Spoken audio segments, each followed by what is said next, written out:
안녕하세요. 페라미카 실렌티아론의 이경인 편집장입니다.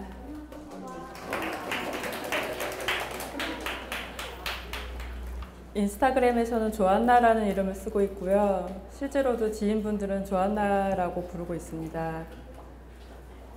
저는 출판 이런 샤머니즘이 그러니까 샤먼이 되는 과정이 아니라 샤먼 수행을 하는 과정, 네오 샤머니즘이라고 하는데요. 네오 샤머니즘이란 이제 현대인들에게 맞게끔 우리가 알고 있던 전통 샤먼과는 좀 다르게 현대인들에게 맞게끔 체계적으로 정리를 좀 한 샤머니즘이고요. 일반 사람들도 샤머닉 전이를 할 수 있게끔, 샤먼이 아닌 사람들도 샤머닉 전이를 수행할 수 있게끔 핵심적으로 체계를 고안해낸 인물이 마이클 하너라는 인류학자입니다. 그걸 핵심 샤머니즘 또는 코어 샤머니즘이라고 하고요. 그 마이클 하너라는 인류학자인데 그 마이클 하너에게 직접 전수받은 그 수제자가 이 책을 쓴 산드라 잉걸만입니다.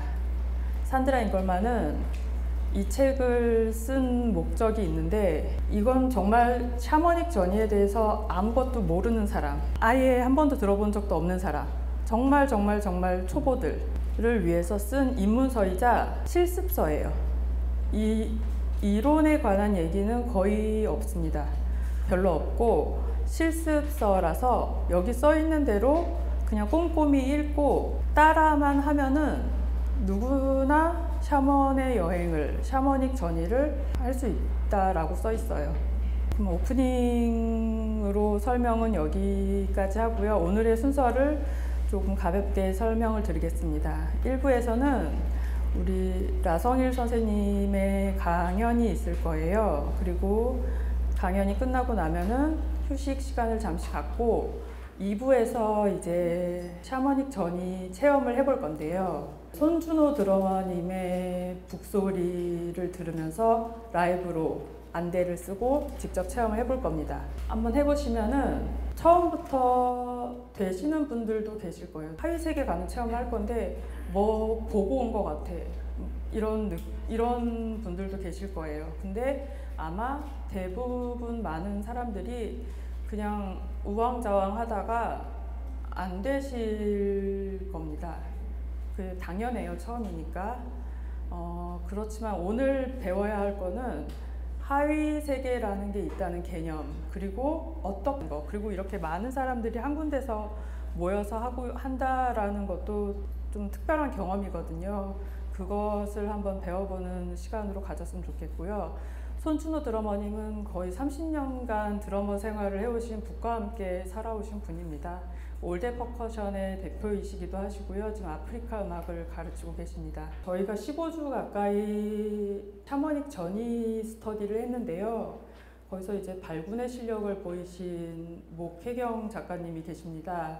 그 목혜경 작가님의 체험담을 듣고, 체험담을 그냥 듣는 게 아니라 작가님한테 어떻게 하면 샤머닉 전이를 잘할 수 있는지 좀 들을 건데요. 우리 라성일 선생님을 모시겠습니다.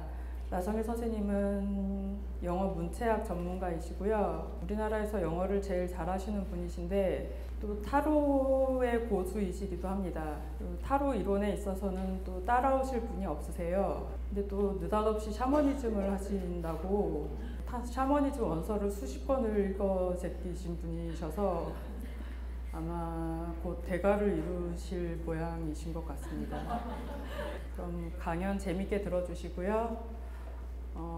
오늘 저녁 무사히 안전하게 그리고 즐겁게 보내주시기 바랍니다. 고맙습니다. 예, 여러분 이제 만나서 반갑고요. 그 샤머니즘 관련해가지고 조금 소개를 해야 될 텐데 아까 여기 편집장께서 지금 오늘 그 프로그램 소개를 조금 하셨죠? 그죠? 예, 좀 어땠어요? 막 웃으시는데 예, 이제 오늘 하고 싶은 말을 외웠어요. 알겠죠? BC 8세기에 이제 그리스의 호메로스라고 하는 전설적인 인물이에요. 한 사람인지 여러 사람인지 아직 모르거든요. 그 호메로스가 이제 일리아드라고 하는 작품을 예전엔 썼다라고 봤고, 그러니까 일리아드라고 하는 작품을 썼던 것을 나중에 7세기에 기록을 했다는 거예요. 그때 일리아드에 그 각 행이 16,000행이거든요. 16,000개의 줄이죠. 그죠? 그 줄을 각 운에 맞춰가지고서 그걸 다 외우신 거예요. 그래서 그걸 외운 걸 가지고서 어떻게 하냐면은 스토리텔러, 이제 그리스하고 지금의 아나톨리아, 터키 지역, 북부 지역을 돌아다니면서 쉽게 말하면은 이야기 구현을 했던 거죠. 그죠? 얼마나 힘들었겠어요. 16,000행을 외운다는 게. 그죠? 그런데 실제로 불교에서는 그게 아니라 그거의 3배로 외우기도 해요. 그렇죠? 그것도 거꾸로 외우거든요. 그죠? 근데 이제 그런 노력을 이제 태어나서 처음 하신 거니까는 굉장히 잘하신 거죠. 그렇게 치면. 그렇죠? 예. 그러니까 암기는 이제 하면 할수록 늘어나거든요. 이제 오늘 제가 이제 그 강연을 좀 맡았는데 좀 부끄럽긴 합니다. 왜냐면 저는 그냥 책만 읽는 사람이라서 그냥 남들의 체험들을 읽고서 그거를 이제 분석하고 해석하고 정리하는 게 거의 대부분의 그 내가 개인적인 시간을 보내는 방법이거든요. 그러다가 개인적으로 마이클 하너라고 하는 그 인류학자한테 제가 거의 말 그대로 이제 그 넋이 나갈 정도로 그분을 굉장히 좋아하게 됐어요. 그래서 그분이 언급한 모든 사람들을 찾아서 읽기로 시작했거든요. 그러다 보니까 어느 순간에 1930년대 러시아에서 활동했던 주로 이제 시베리아의 오지를 탐험하면서 러시아에서 활동했었던 여러 인류학자들이 있어요. 그죠? 그리고 그때는 그 사람들이 무슨 월급을 받고서 하는 것도 아니고 소속도 없었거든요. 그래서 거의 개인적인 소명을 가지고서 그 시베리아 오지에서 인류학자 탐험을 했던 분들이 있는데 그런 자료들이 나중에 영미권에 50년대 말에 번역이 됩니다. 러시아로 있던 게. 그러다가 나중에 그게 이제 미국으로 입수가 됐겠죠. 그래서 이제 60년대가 되면은 미국에서 정말로 샤머니즘의 본물이 이루어져요. 그렇죠? 그런데 이제 미국에서의 샤머니즘 연구는 대부분 뭐냐면은 미국의 인디언 연구거든요. 인디언 연구. 그거를 이제 샤머니즘의 원형으로 봤는데 진정한 샤머니즘의 전통 같은 것들, 원형 같은 것들은 대부분 시베리아, 그 툰트라 지역에서 있던 샤먼들이거든요. 그렇죠? 그리고 이제 오늘 소개할 분도 바로 이제 우리가 이제 샤머닉 전이라고 하는 샤먼 여행이라고 하잖아요. 그 샤먼 여행에 아마 원초적인 최초의 기록들이 있어야 되겠죠. 그죠? 예, 그 기록을 다루는 듀하데 라고 하는 이제 인물을 좀 소개를 할 거예요. 그리고 우리가 왜 샤머닉 전이라고 하는 걸 중요하게 생각해야 되는지도 아마 다루게 될 건데, 그러면 먼저 이제 뭐에 대해서 잠깐 언급을 해야 되냐. 이제 칼 융이라고 하는 아마 여러분 한 번쯤 들어봤을 유명한 분석 심리학자에 대해서 잠깐 이야기를 하도록 할게요. 요거 한 번만 넘겨줄래요? 여기 당신은 누구신가요? 우리는 모두 하나님께 봉사하는 존재들이지. 이렇게 있죠. 좀 이따가 이제 소개하겠지만, 마이클 하너는 원래 인류학자예요. 인류학자고 이제 인류학으로서 굉장히 전도 유망한 삶을 살았거든요. 그러다가 어느 순간 이분이 80년대 중반에 대학을 종신 교수직을 때려쳐요. 그러고 나서 뭐 하냐면 본인은 그냥 전 세계의 샤먼의 전통과 문화를 보존하는데 자신의 일생을 바치기로 결심을 하죠. 굉장히 무모한 결정이거든요. 그리고 나서 86년도에 미국에서 최초로 샤먼 연구 단체를 만들어요. 그 샤먼 연구 단체는 대부분 뭐냐면 샤먼 전통이 있는 오지에 사람들을 파견해요. 그런 다음에 거기에서 샤먼들을 만나고 샤먼들과 관련된 구술 기록들을 다 채록을 합니다. 그리고 그걸 다 수집을 하는 거죠. 그래서 오늘 잠깐 소개하겠지만 샤먼들이 꾸는 꿈, 실제 꿈은 아니에요. 나중에 다시 설명할게요. 그 꿈 중에는 샤먼이 대부분 신체가 전달되는 신체 절단이라고 하거든요. 이제 영어로는 디스멤버먼트라고 해요. 멤버가 회원이잖아요. 그 회원이 뭐냐면 우리의 수족, 손과 다리, 머리, 몸통 이런 거 모든 걸 말하는 거죠. 그 수족과 수족이 해체되는 거 하죠. 이걸 디스멤버먼트라고 하거든요. 그래서 이걸 신체 훼손, 신체 절단 이런 용어를 써요.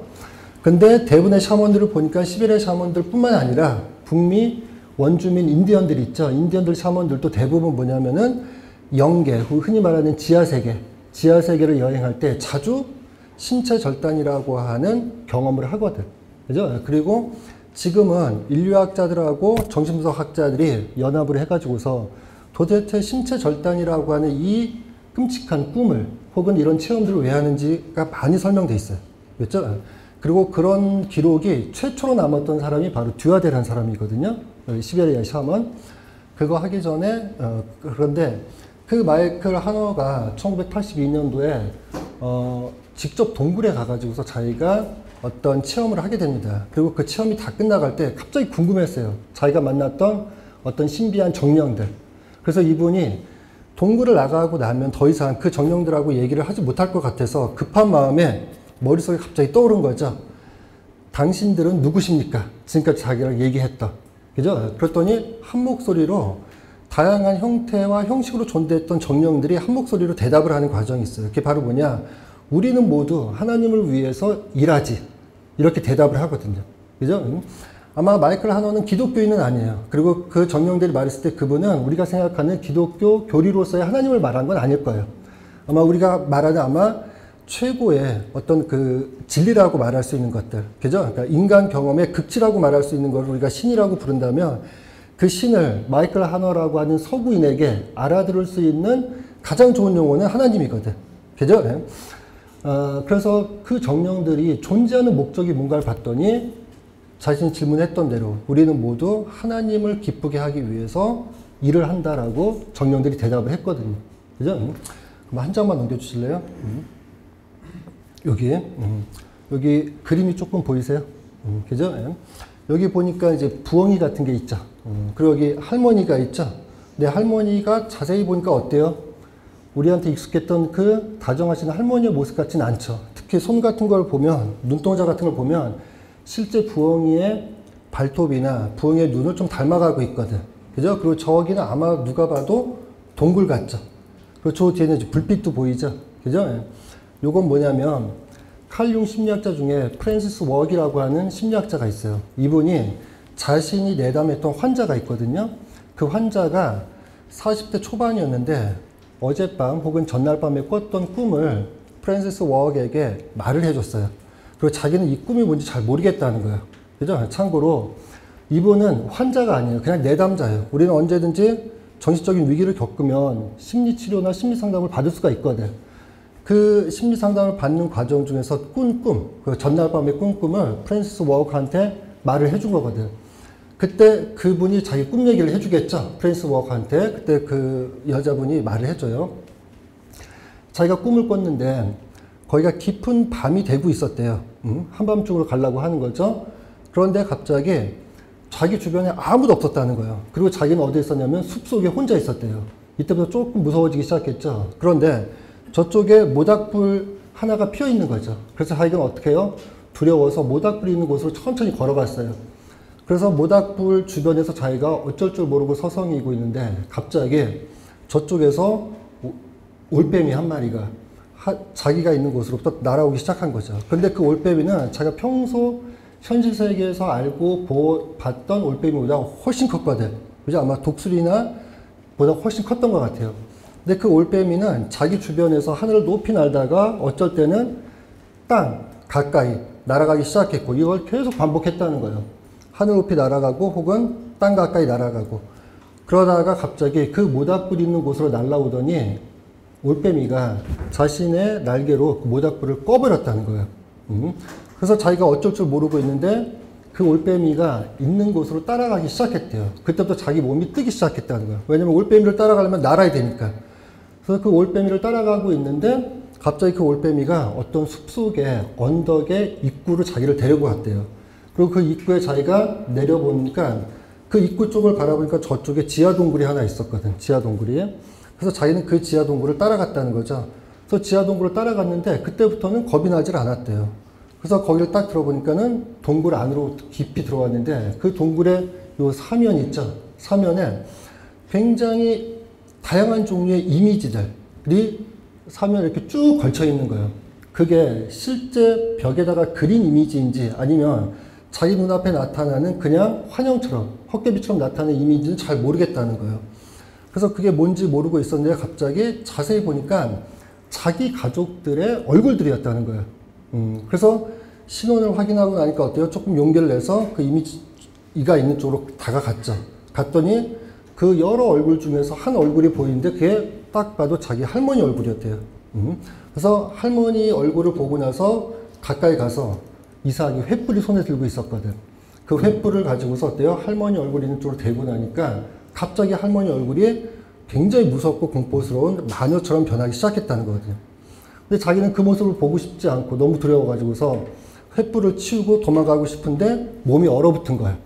그죠? 그러면서 뭐 한 거? 머릿속에서는 이 순간을 피하고 이 순간에서 도망가고 싶다는 생각을 계속 했겠죠. 그랬더니 그 이미지가 서서히 지워지기 시작하죠. 그렇죠? 그리고 나서 그 이후에 여러 가지 꿈들이 연속적으로 꾸게 되는데 자기가 이 말이 뭔지 잘 모르겠다는 거죠. 이 꿈이 의미하는 바가. 그래서 프랜시스 워크이 전문가니까 그분을 찾아가서 자기가 나름대로 해몽을 한 거예요. 해몽을. 그게 바로 뭐냐? 꿈 해몽이 굉장히 어렵거든. 그죠? 그러니까 우리는 해몽이라고 하고 또 어떤 분들은 전문가들은 분석이라고 하잖아요. 자기가 어른이 되기 위해서 고향을 떠나온 지 20년이 넘었다는 거예요. 그리고 여러분, 서구인이라면은 우리가 뭐 추석 때 이런 데 갑니까? 거의 안 가거든. 그죠? 그리고 결혼을 하더라도 자신의 친정이나 원래 있던 가족집을 찾아가는 건 그렇게 많지가 않아요. 그러니까 이분은 도시에서 살면서 20년을 거의 외롭게 혼자 살아오고 있었거든. 그때 그 동굴 안에서 뭘 본 거죠? 가족의 이미지를 본 거죠. 특히 할머니를 본 거죠. 그러면서 본인은 생각을 했대요. 뭐냐? 아, 내가 혼자 도시에 나와서 혼자 이렇게 살다 보니까는 가족과의 유대감도 희미해지고 그리고 가족을 만나봐야 되지 않을까라는 생각을 했다는 거예요. 왜? 할머니를 봤는데 할머니 얼굴이 어떻게 무서웠잖아요. 그죠? 그건 아마 뭐겠어요? 아, 할머니가 너를 보고 싶어 하는데 네가 그렇게 무심하게 살다 보니까 할머니 모습이 무섭게 나타난 걸 거다라고 생각한 거죠. 그죠? 완전히 잘못된 해석이죠. 그죠? 절대 그게 아니라는 거죠. 프랜시스 워크이 이거를 하고 나서 보여준 건 뭐냐? 당신은 굉장히 특별한 꿈을 꿨다는 거야. 무슨 꿈을 꿨냐? 원시 기억의 꿈을 꿨다는 거야. 원시 기억. 그게 뭐냐면은 원형의 꿈을 꿨다는 거예요. 원형. 원형. 다 심리학적 용어거든요. 굉장히 어렵죠. 그런 단어들. 그게 바로 뭐냐면은 신화적인 컴플렉스의 꿈을 꿨다는 거예요. 컴플렉스는 뭐냐? 우리가 이제 친구라는 말을 영어 단어로 쓰잖아요. 친구. 이게 컴퍼니 이렇게 쓰죠. 그죠? 이때 컴이라는 단어 아마 대부분의 사람들이 알 거야. 뭐 함께, 더불어서. 그래서 COM 이렇게 쓰잖아요. 잠깐 지금 컴퍼니인가? 아, 그렇죠. 그리고 팬이 할 때 PAN이 빵이란 말이에요. 빵. 그죠? 그러니까 함께 빵을 떼어 먹는 사이. 그게 뭐겠어요? 친구겠죠. 컴플렉스라는 단어는 그리스어 단어인데 컴이 함께라는 거고 플렉스라고 돼 있잖아요. 저게 플레세레예요. 플레세레는 뭐냐면은 묶다, 엮다 이런 말이거든요. 그죠? 그러니까 뭐죠? 함께 묶여 있는 거겠죠. 그게 바로 뭐요? 컴플렉스죠. 주로 무슨 컴플렉스, 컴플렉스는 그럼 뭐로 이루어지냐? 기억과 감정으로 이루어져요. 감정과 기억이 한 사람의 생애 속에서 여러 생의 경험 속에서 특별한 경험들이 있고 그에게 불쾌하거나 혹은 즐겁게 다가온 경험들이 있거든. 혹은 무의식에 깊은 영향을 준 건데 의식이 그거를 미처 인지하지 못할 때가 있어요. 이렇게 의식화되지 않고 의식으로서 생각으로서 분석되지 않은 경험들이 있겠죠. 이 경험들은 강한 기억으로 남아요. 그리고 기억이 보존되기 위해서 감정의 도움을 받거든. 그럼 어떻게 돼요? 감정과 기억들이 묶이겠죠, 함께. 그죠? 그게 바로 뭐요? 컴플렉스가 되겠죠. 그럼 컴플렉스는 대부분 뭘 말하는 거냐? 원시 기억이에요. 원시 기억은 뭐냐? 한 개인으로서 꿈에 나타나는 내용들은 실제로 뭐냐면 그 현실의 반영일 때가 많거든. 그런데 도무지 어떤 방식으로 분석을 해봐도 그 사람이 살아왔던 전체 일대기에 어떤 경험도 반영하지 않는 꿈들이 있어요. 오히려 그 개인이 아니라 인간이라고 하는 종 전체 있죠. 그죠? 언제부터? 700만 년 전부터 살았던 인간. 그 인간이 뭐요? 지금까지 살고 있잖아요. 뭐요? 세대를 거듭하면서. 그 최초의 인간이 경험했던 어떤 삶의 충격들, 혹은 삶의 극락이 있겠죠. 그런 경험들을 어떻게 해요? 생물학적으로 계속 유전이 되거든. 그러면 어때요? 그것을 경험했던 최초의 인류님이 사라지고 없고, 지금 나는 그 기억을 생물학적으로 유전만 하고 있는 거잖아. 그럼 얘는 뭐가 되는 거야? 원시 기억이 되죠.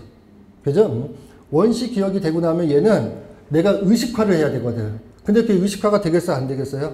안 되죠. 그러면 그 사람이 모르게 되고 무지하게 되는 거죠. 해석하기 어려운 이미지나 상징으로 출현을 해요. 왜 할머니가 갑자기 뭐요?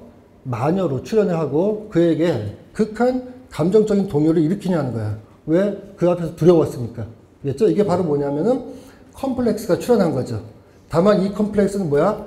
내 개인의 경험에서, 내 삶의 일대기에서 비롯된 컴플렉스가 아니고 어디서 비롯된 거냐? 모든 인류가 경험할 수밖에 없는 최초의 인류 이후에 그 경험들이 누적돼서 생물학적으로 유전된 컴플렉스겠죠. 그죠? 이게 바로 원시기억이라고 해요. 바로 신화적인 컴플렉스를 네가 봤다는 거예요. 프랜시스 워기. 그죠? 문제는 뭐겠어요? 이거를 해석해야 되겠죠. 그죠? 이 해석은 그 책을 보면은 아주 정교하게 나와. 그죠? 중요한 건 뭐냐? 이거는 꿈이죠. 그렇죠. 이 꿈을 꾸는 동안 이 꿈을 꾼 여인의 의식은 작동하지 않거든. 작동한다라도 뭐 한 거요? 꿈을 꾸는 그 생명 활동을 유지하는 수준에서만 작동을 하는 거잖아요. 그러니까 현실 세계에서 내가 갖고 있는 뭐요? 의지의 작동이라는 게 거의 없거든. 그죠? 이게 바로 꿈의 특징이겠죠. 그죠? 중요한 건 이런 꿈을 사람들은 오로지 밤에 꿈을 꾼 때만 경험하는 건 아니라는 거예요.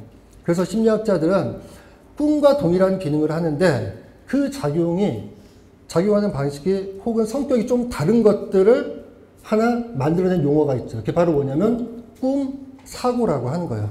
dream, 사고, thought. 그죠? 그 꿈, 사고에 들어가는 대표적인 전형이 바로 뭐냐면은 샤먼의 여행이죠. 됐죠? 그럼 한 장만 넘겨주실래요? 문제는 뭐냐? 꿈은 내가 특정 꿈을 꾸고 싶다고 해서 꿀 수가 없죠. 또한 내가 언제 꿈을 꾸고 싶다고 해서 꿈을 기대해서 꿀 수도 없는 거죠. 더 중요한 건 뭐겠어요? 꿈의 내용은 실제로는 분석되고 상담돼야 돼요. 대부분 뭐냐? 칼륨 같은 위인들도 말년에 자신의 꿈을 해석해 줄 수 있는 사람이 없다는 사실을 굉장히 불행으로 여겼거든. 그죠? 그래서 아무리 위대한 분석가라 하더라도 자신의 꿈을 해석하기 위해서는 대부분 굉장히 어려움이 있어요. 그래서 꿈은 누가 대부분 어떻게 해요? 전문가나 분석가들이 해석을 해주죠. 문제는 뭐예요? 이것이 내 의지와 대부분 무관하다는 거죠. 그죠? 그런데 그 의지가 작동할 수 있는 꿈들이 있어요. 그걸 바로 뭐라고 하냐면 꿈사고라고 하죠. 꿈사고. 그 꿈사고 중에 하나가 바로 뭐냐면은 샤먼의 여행이라고 하는 거예요. 그럼 그거를 잠깐 설명하기 전에 이 샤먼의 여행을 소개했던 문화적인 전통은 있겠죠. 그죠? 그거 잠깐만 보도록 할게요. 여기 보면 월터 클라인이라고 이름이 나오죠. 그죠? 자료를 찾아보면 거의 안 나와요. 이 사람 구글 자료가. 이분을 이제 인류학자 중에서 자비의 인류학 혹은 자비의 인류학자라고 해요. 왜 그러냐? 이 사람이 갖고 있는 인격에 대한 대부분의 이야기들이 굉장히 많거든. 그 중에 이 월터 클라인이 남겨놓은 기록 중에서 미국 인디안 기록들이 있어요. 그 인디안 기록 중에 뭐가 있냐? 케이브, 동굴로 들어가서 스피릿, 자신을 도와줄 수 있는 정령을 퀘스트, 뭐요? 찾는 과정이죠. 그죠? 그래서 이걸 뭐라고요? 안 써놨나? 그렇구나. 영어 소문자를 썼는데 보이세요? 그렇죠? 그냥 내가 한글로 번역한 거예요, 지금. 뭐예요? 동굴로 들어가서 뭐 하는 거예요? 자신을 도움을 주는 정령, 스피릿. 그것을 뭐 하는 거예요? 탐색하고 찾는 과정이죠. 실제로는 발견해서 데리고 와야 되거든. 알겠죠? 이 케이브 퀘스트라고 해요. 가운데 있는 스피릿을 빼고. 요것을 최초로 보고한 사람이 누구냐면 월터 클라인이라는 사람이에요. 알겠죠? 참고로 월터 클라인은 1920년대, 1929년이거든. 1929년에 북아프리카 있죠? 모로코 쪽. 모로코 쪽으로 가는 흔히 말하는 우리가 이제 원양어선 탄다고 하잖아. 그 원양어선을 탔어요. 왜냐면은 학비를 벌기 위해서. 그죠? 그 학비를 벌기 위해서 원양어선 타서 거기서 일을 하다가 거기서 이 배가 난파가 돼요. 그죠? 그때 갑자기 마음속에서 난파가 되면 어때요? 사람이 죽을 수가 있는 거잖아. 이때 갑자기 참을 수 없는 희열이 찾아왔대요. 난파되는 순간. 그리고 어때요? 바다에 그냥 뛰어들어요. 그래서 어떻게? 혼자 헤엄을 쳐서 모로코 해안가에 도착을 하죠. 그러고 나서 뭐 한 거예요? 구조를 요청하거나 아니면 뭐 한 거예요? 그 배의 위치나 이런 걸 파악해가지고서 본국으로 돌아갈 생각을 해야 되거든. 그걸 안 하고 그 모로코에서 흔히 말해서 단기 아르바이트 같은 걸 해요. 그 당시 영어를 할 수 있는 사람이잖아. 그래서 모로코에서는 영어를 할 수 있는 사람들이 굉장히 대우를 받았거든. 그래서 어떻게 하냐? 아프리카에 그 악명 높은 베르베르족이라고 있거든요. 그 베르베르족과 만나요. 만나서 그들과 함께 살아요. 그리고 베르베르의 언어를 열심히 배워요. 그래서 어떻게 하냐? 그 이후에 이 베르베르의 부족들의 도움을 받아가지고서 흔히 말하는 북아프리카서부터 이집트 지역까지 해서 모든 지역의 인류학적 탐사를 혼자 해내거든. 이때가 몇 살이냐면은 19살이었어요. 그래서 어떻게? 아니, 그냥 열정이 있으면 그렇게 되는 거야. 알겠죠? 물론 열정이 있다고 해가지고서 잘 사는 건 아니에요. 그래서 그 베르베르어를 배우는데 왜 그러냐? 유럽 사회에서, 북미권에서 여러 아라비아인들에 대한 편견이 있거든. 그 편견 중에서도 아랍의 지배를 오래 받았던 아프리카 민족 중에 베르베르족이 있거든요. 그리고 이분들은 대부분 유목민이에요. 이 베르베르인들은 백인 여자를 강탈한다. 백인 여자를 어떻게 해요? 성적으로 학대한다. 하는 소문이 퍼져 있는 데다가 그 이후에 히틀러에서 나치 정권에서도 뭐요? 이 베르베르에 대한 비판, 뭐죠? 희화가 굉장히 많았거든. 근데 오히려 이 사람은 그 베르베르족을 만나고 싶었어요. 그래서 그 베르베르족을 만났더니 이 세상에 베르베르족만큼 자신의 안녕과 보호를 위해서 최선을 다하는 사람들이 없었거든. 그죠? 혼자 걸어갈 수 있는 길도 마다하고 낙타를 꼭 태워주고. 그죠? 그리고 아는 지인을 다 연결해가지고 뭐요? 모로코에서 자신이 하고 싶은 일을 다 하게 해줬거든. 그죠? 그리고 돈이 모자랄 땐 베르베르인들이 장사를 해요. 유목도 하지만. 자신들이 부족에서 돈을 걷어가지고서 그가 할 수 있는 일을 다 하게 해준 거죠. 나중에 그 월터 클라인이 죽었을 때, 50년대 죽어요. 암으로. 이때 이분이 죽었을 때 전 세계에서 편지가 오는데 그 편지 중에 거의 70%가 아라비아에서 와요. 모로코에서. 그 다음 이집트에서 오거든요. 어쨌든 이 월터 클라인이 그쪽에서 연구를 한 다음에 미국으로 돌아왔겠죠. 돌아와서 이제 뭘 하냐. 하버드 대학교에서 인류학으로 박사학위를 받죠. 받고 나서 학위를 받고 나는데 그때가 받고 나니까 무슨 문제가 생겼냐면은 당시에는 인류학이 그렇게 뛰어난 학문이 아니었어요. 지금 경영학과 굉장히 유명하잖아요. 그죠? 공학에선 신소재학과 이런 것들. 그냥 인류학은 대부분 뭐냐면 그냥 문화적 상대주의적 관점을 유지하고 싶어 하는 교양이 있는 백인들이 하는 학문. 그러니까 일종의 귀족 학문이죠. 그죠? 그런 사람이 가는 거예요. 그래서 하버드에서 인류학으로 박사학위를 받았는데 직업이 없었죠. 그래서 어떻게 하냐. 미국 국토부에서 당시 고급 인력 중에서 백수들이 너무 많으니까 그 사람들을 위한 임시 일자리를 만들어요. 그것 중에 하나가 뭐냐면 미국에서 잘 탐험되지 않은 지역에 가가지고서 흔히 말해서 인구 실태를 조사하는 거죠. 그럼 대부분 잘 탐험되지 않은 지역에 사는 사람들이 대부분 누구겠어요? 인디언들이겠죠. 그죠? 그래서 워싱턴 주에 가서 워싱턴 주의 인디언들을 연구하기 시작했는데 그 인디언 부족의 이름이 바로 이게 오카나간이라고 하는 인디언이에요. 캐나다의 브리티시 콜롬비아도 이 오카나간 인디언이 아직도 살고 있거든. 그죠? 이 오카나간 인디언들하고 같이 사는데 자기 인생의 베르베르 쪽 이후에 최고의 행복이었대요. 왜 그러냐? 인간이 성장하는 과정을 눈앞에서 가장 완벽하게 봤거든. 그죠? 그게 바로 뭐냐? 오카나간 부족들은 어떻게 아이를 키우냐면은 아이에게는 그가 태어날 때 이미 뭐가 있었냐면 신성한 동물이 있다는 거야. 신성한 동물이 있어가지고 그 아이가 3살까지 그 생명을 유지할 수 있도록 도와준다는 거죠. 그러면 3살이 넘어가면 뭘 하죠? 말을 유창하게 하기 시작하거든. 그죠? 그러면 그 아이의 생명을 지켜주고 수호했던 신성 동물이 떠나고 새로운 동물이 온다는 거예요. 그리고 나서 다시 7살이 되면 또 새로운 신성 동물을 만나게 된다는 거거든. 그러니까 한 사람의 성장이라고 하는 것은 그 사람이 그 사회에서 그 집단이나 공동체에서 겪게 되는 정신적인 위기 혹은 인격의 성장이나 발달에 맞춰서 신성 동물의 성격도 변해야 되는 거거든. 그죠? 일본에 가면은 일본 사람들은 대부분 마더 컴플렉스, 어머니 컴플렉스가 있어요. 그래서 일본 사람들 중에는 사람들을 이렇게 뭐랄까 장난을 잘 치고 웃기는 사람들이 있어. 그죠? 이런 사람들은 일본인 중에 그렇게 많지는 않은데 이런 사람들이 오히려 문제야. 바로 뭐요? 마더 컴플렉스의 전형이 바로 뭐냐면은 나이 들어서도 장난치는 거거든. 실없는 농담하는 거고. 좀 웃겨요. 제가 그래. 그러니까 인디안들이 성장하는 그 근엄하고 장엄한 방식을 맨날 보지만 삶은 가난과 고독으로 그냥 점철돼 있거든. 힘들고. 그런데 왜 그럴까? 그 올바른 수호 정령을 잘 못 만나서 그런 거예요. 흔히 말하는 신성동물이죠. 파워 애니멀 같은 단어들은 되게 낯선 단어야. 그런데 그 뭐요? 오카나간 인디안 부족들은 그 신성동물이라는 단어를 쓰거든. 그랬죠? 그때 한 아이가 그 사회에서 가장 모범이 되는 방식으로 성장하기 위한 집단의 제도가 뭐냐면 통과 의례라고 하는 거죠. 통과 의례. 그죠? 그래서 우리가 이거를 rites of passage라고 해요. 통과 의례. 어른이 되면 어린아이 같으면 안 되는 거거든. 알겠죠? 그래서 이 통과 의례라고 하는 것을 원시 부족들은 그 사회에서 이 통과 의례를 경험하는 방식이 있어요. 예를 들면 이런 거죠. 여기 한, 둘, 셋, 넷, 다섯. 우리가 같은 친구거든. 그래서 어떻게 한 거예요? 명문대학교 가는 게 유일한 목표였어. 그래서 어때요? 우리는 맨날 모여서 쉬지 않고 맨날 공부했거든. 그래서 어때요? 정말 좋은 대학을 다 가게 된 거죠. 그래서 이제 고3 방학이 됐을 때 우리가 할 수 있는 건 뭐냐면은 한번 여행하는 거거든. 그죠? 그래서 내가 다섯이서 여행을 가기로 계획을 하고서 어떻게 한 거예요? 배낭여행. 준비해가지고 뭐 한 거예요?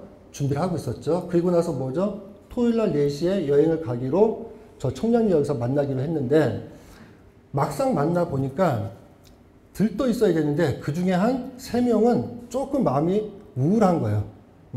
왜 그런가 봤더니 여행을 가기 전날에 이 3명이 꿈을 꾼 거예요. 꿈을 꿨더니 뭐였죠?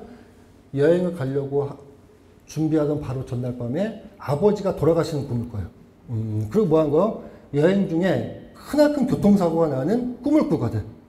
그렇죠. 그러면 그 꿈을 꾼 사람은 그 다음날 이 5명이 모이거든. 청량리역에 4시에. 그럼 여행을 기꺼이 가고 싶을까? 아니겠죠. 왜 이런 꿈을 꾸냐는 거거든. 왜 그러겠어요? 바로 반자율적인 삶을 끝내야 된다는 거야. 고등학교 때까지는 부모에게 반은 의지하고 반은 자신이 제한된 조건과 환경 안에서 선택을 하는 거거든.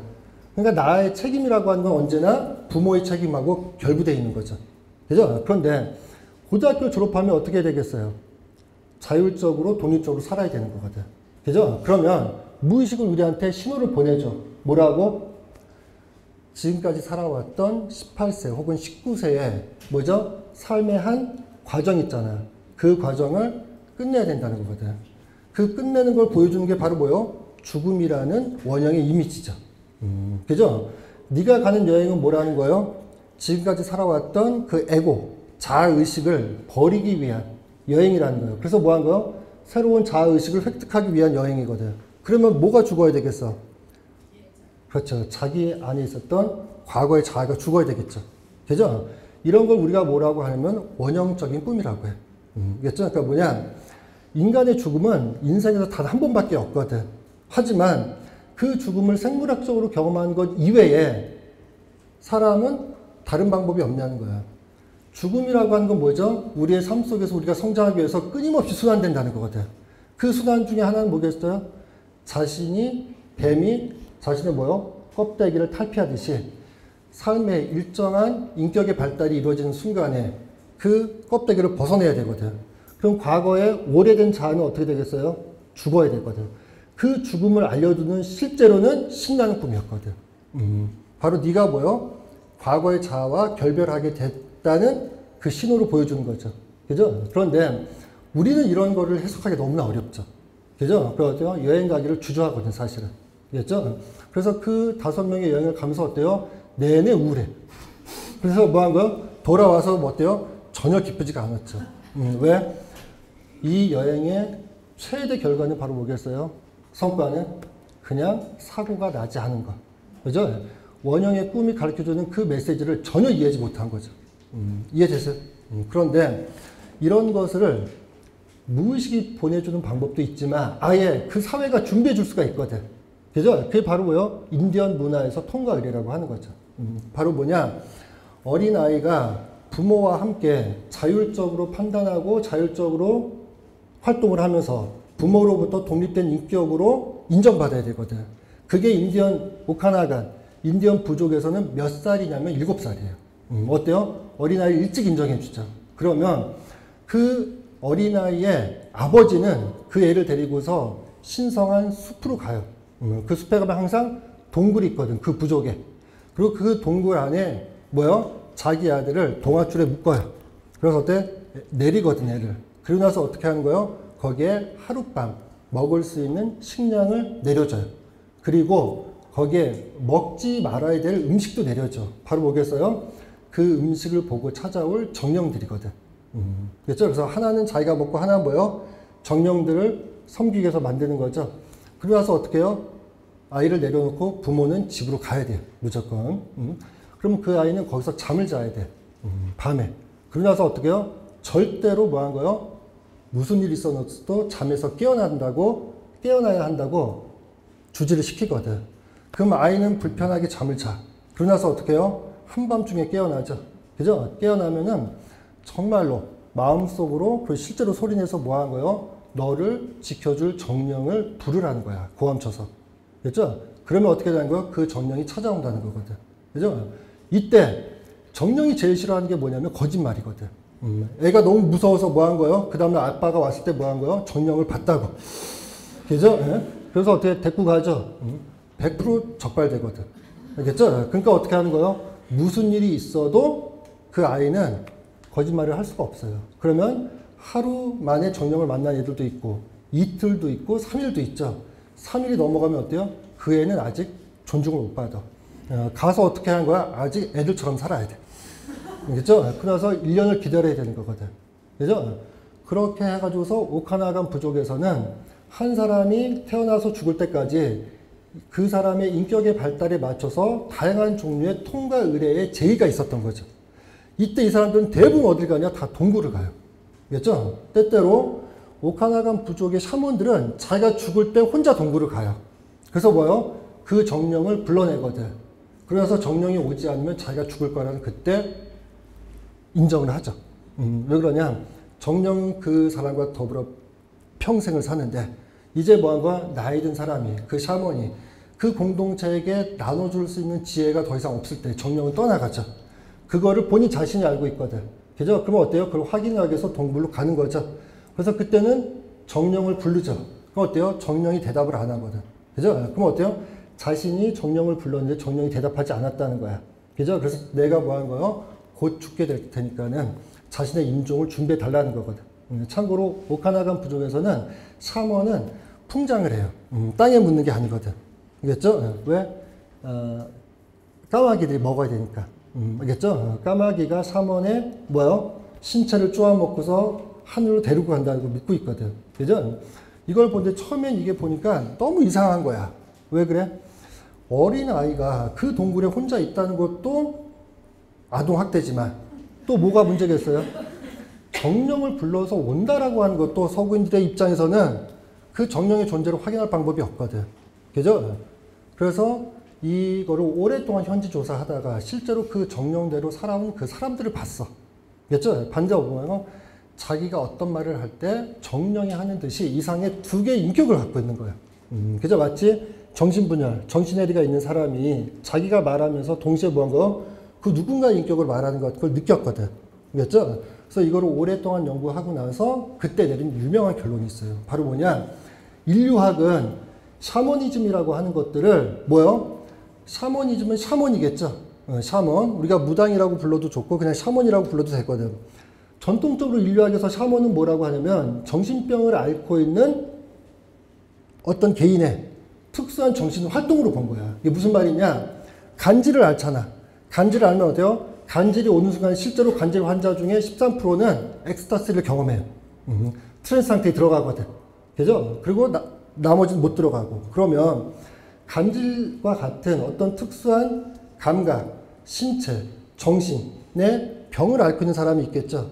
이런 병을 앓고 있는 사람의 특수한 환각 체험이 있겠죠. 그게 간질 환자의 엑스타시겠죠.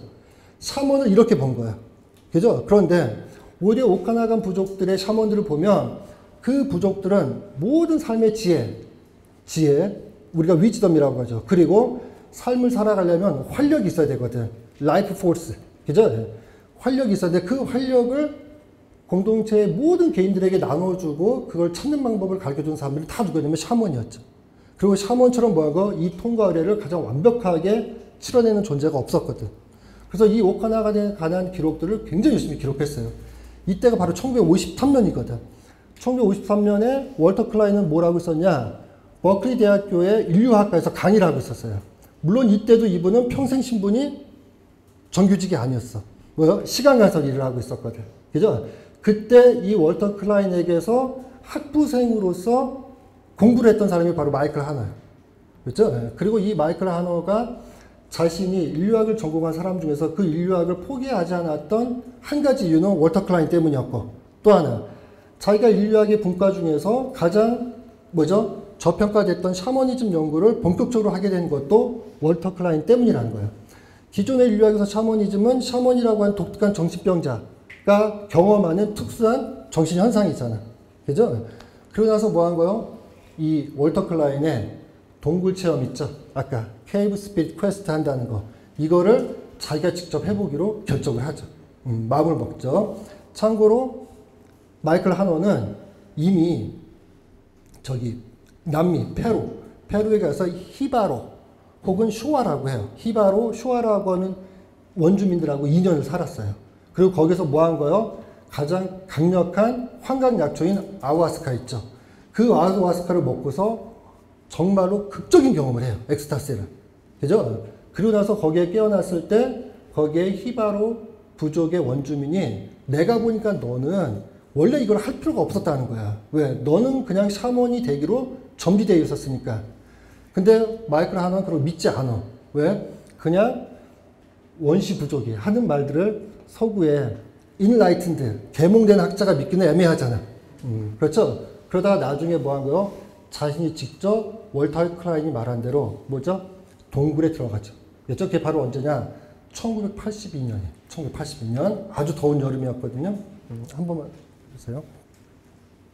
월터 클라인. 여기 보니까 동굴 그림이 있죠? 어디 같아? 맨날 미술사 할 때 맨날 배웠던 거? 응? 라스코 동굴 있죠. 그죠? 이게 굉장히 중요하거든. 거기 보니까 뭐 보여? 동물이 대충? 소 같기도 하고, 말 같기도 하죠. 그죠? 예. 그렇죠. 좀 난해한가? 봅시다. 마이클 하너의 샤먼의 여행. 이제 자 봅시다. 이거는 꿈이 아니고 뭐라고? 각성된 상태에서 경험하는 거야. 그렇죠? 아까 우리가 올빼미하고 마녀가 할머니가 나오는 꿈이 있었잖아. 그죠? 거기는 뭐죠? 의지의 작동이라는 게 아예 없거든. 그죠? 그리고 의식이 멈춰 있는 상태죠. 거꾸로 의지가 작동하고 뭐가 하는 거? 의식이 있는 상태. 더 중요한 건 뭐냐? 꿈은 분석돼야 되죠. 타자에 의해서. 샤먼의 여행은 뭐 한 거예요? 자신과 교감하는 신성 동물을 통해서 소통. 그렇죠? 그래서 뭐 한 거죠? 오카나 부족의 어린아이들이 혹은 청년들이 중년이 말년의 사람들이 성장하듯이 뭐 한 거죠? 끊임없이 자신의 신성 동물의 도움을 받아서 두 가지 삶의 활력과 그 지혜를 계속 추구할 수가 있거든. 그죠? 예요. 그럼 빨리 요거 잠깐 설명할게요. 1982년에 마이클 하너가 어느 순간 자기도 뭐 한 거요? 샤먼 연구를 오랫동안 했는데 서구인으로서 자기는 샤먼 연구에서 있었던 특수한 샤먼의 체험이 있죠. 그 체험들에 관한 책들을 읽었어요. 마이클 하너가 전 세계에서 수집한 그 책들은 거의 6,000권이 돼요.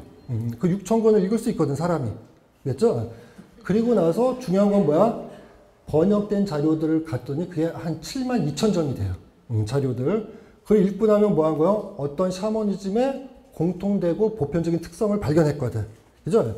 그 특성들을 계속 읽다 보면 위대한 샤먼 이야기가 아니야. 뭐요? 실제로 누구나 샤먼이 될 수 있는 재능을 타고나는데 우리는 그걸 뭐요? 잊고 살았다는 거거든. 알겠죠? 아까 올빼미 꿈을 꾼 사람이 자기 꿈을 해석할 수가 없잖아. 알겠죠? 근데 원래 재능이 없는 사람이라면 뭐겠어요? 그런 꿈이 아예 출현하지 않았겠지.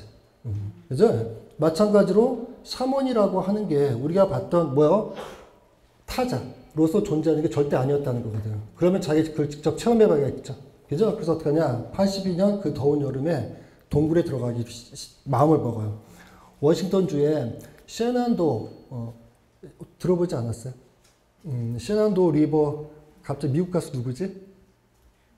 컨트리 로드 불렀던 존 덴버. 그렇죠. 네. 나이가 먹으면 기억력이 떨어지는 게 아니에요. 그냥 두뇌가 썩어요. 이렇게. 그래서 뭐요?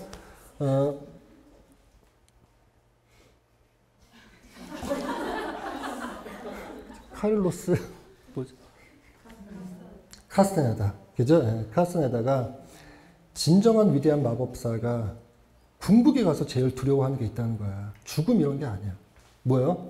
그거는 becoming old. 내가 늙고 있다는 사실이거든. 됐죠? 별로 공감 안 하죠? 바로 이 마이클 하나가 동굴에 들어가요. 그래서 어떻게 한 거요? 오카나간 부족의 뭐죠? 동굴에서의 정령 체험 있잖아. 그죠? 그걸 자기가 직접 시연을 해요. 그렇죠? 그래서 이걸 하기 위해서 이분은 8년을 준비해요. 자기한테 맞는 동굴을 찾아야 되거든. 그렇죠? 그래서 딱 봤더니 뭐요? 워싱턴주의 그 셰난도 그 강기슭의 동굴을 하나 찾죠. 그리고 거기를 여러 번 답사해요. 그렇죠? 그래서 어떻게 하냐? 바로 이 동굴에 혼자 가요. 그리고 어때요? 먹을 샌드위치. 자기가 먹을 거. 또 하나 뭐 정령들에게 줄 수 있는 사탕들. 그죠? 그거를 가방에, 백팩에 넣고서 가죠. 거기에 딱 들어가 가지고서 뭐 한 거요? 아무것도 있으면 안 돼. 다만 시계는 봐야 돼. 왜? 자다가 못 깨어날 수가 있으니까. 그죠? 그런데 절대 알람을 누르면 안 돼요. 즉 정령이 원하는 때 와야지. 뭐요? 알람을 눌러가지고서 딱 12시에 일어나면 뭐가 굉장히 부자연스럽죠. 그죠? 그래서 어떻게 하냐? 시계만 갖고 가. 그죠? 그래서 거기를 딱 들어갔는데 동굴 입구에 딱 서서 계속 내려가기 시작해서 동굴을 그렇게 해서 15분을 그분 말로는 15분에서 20분이래.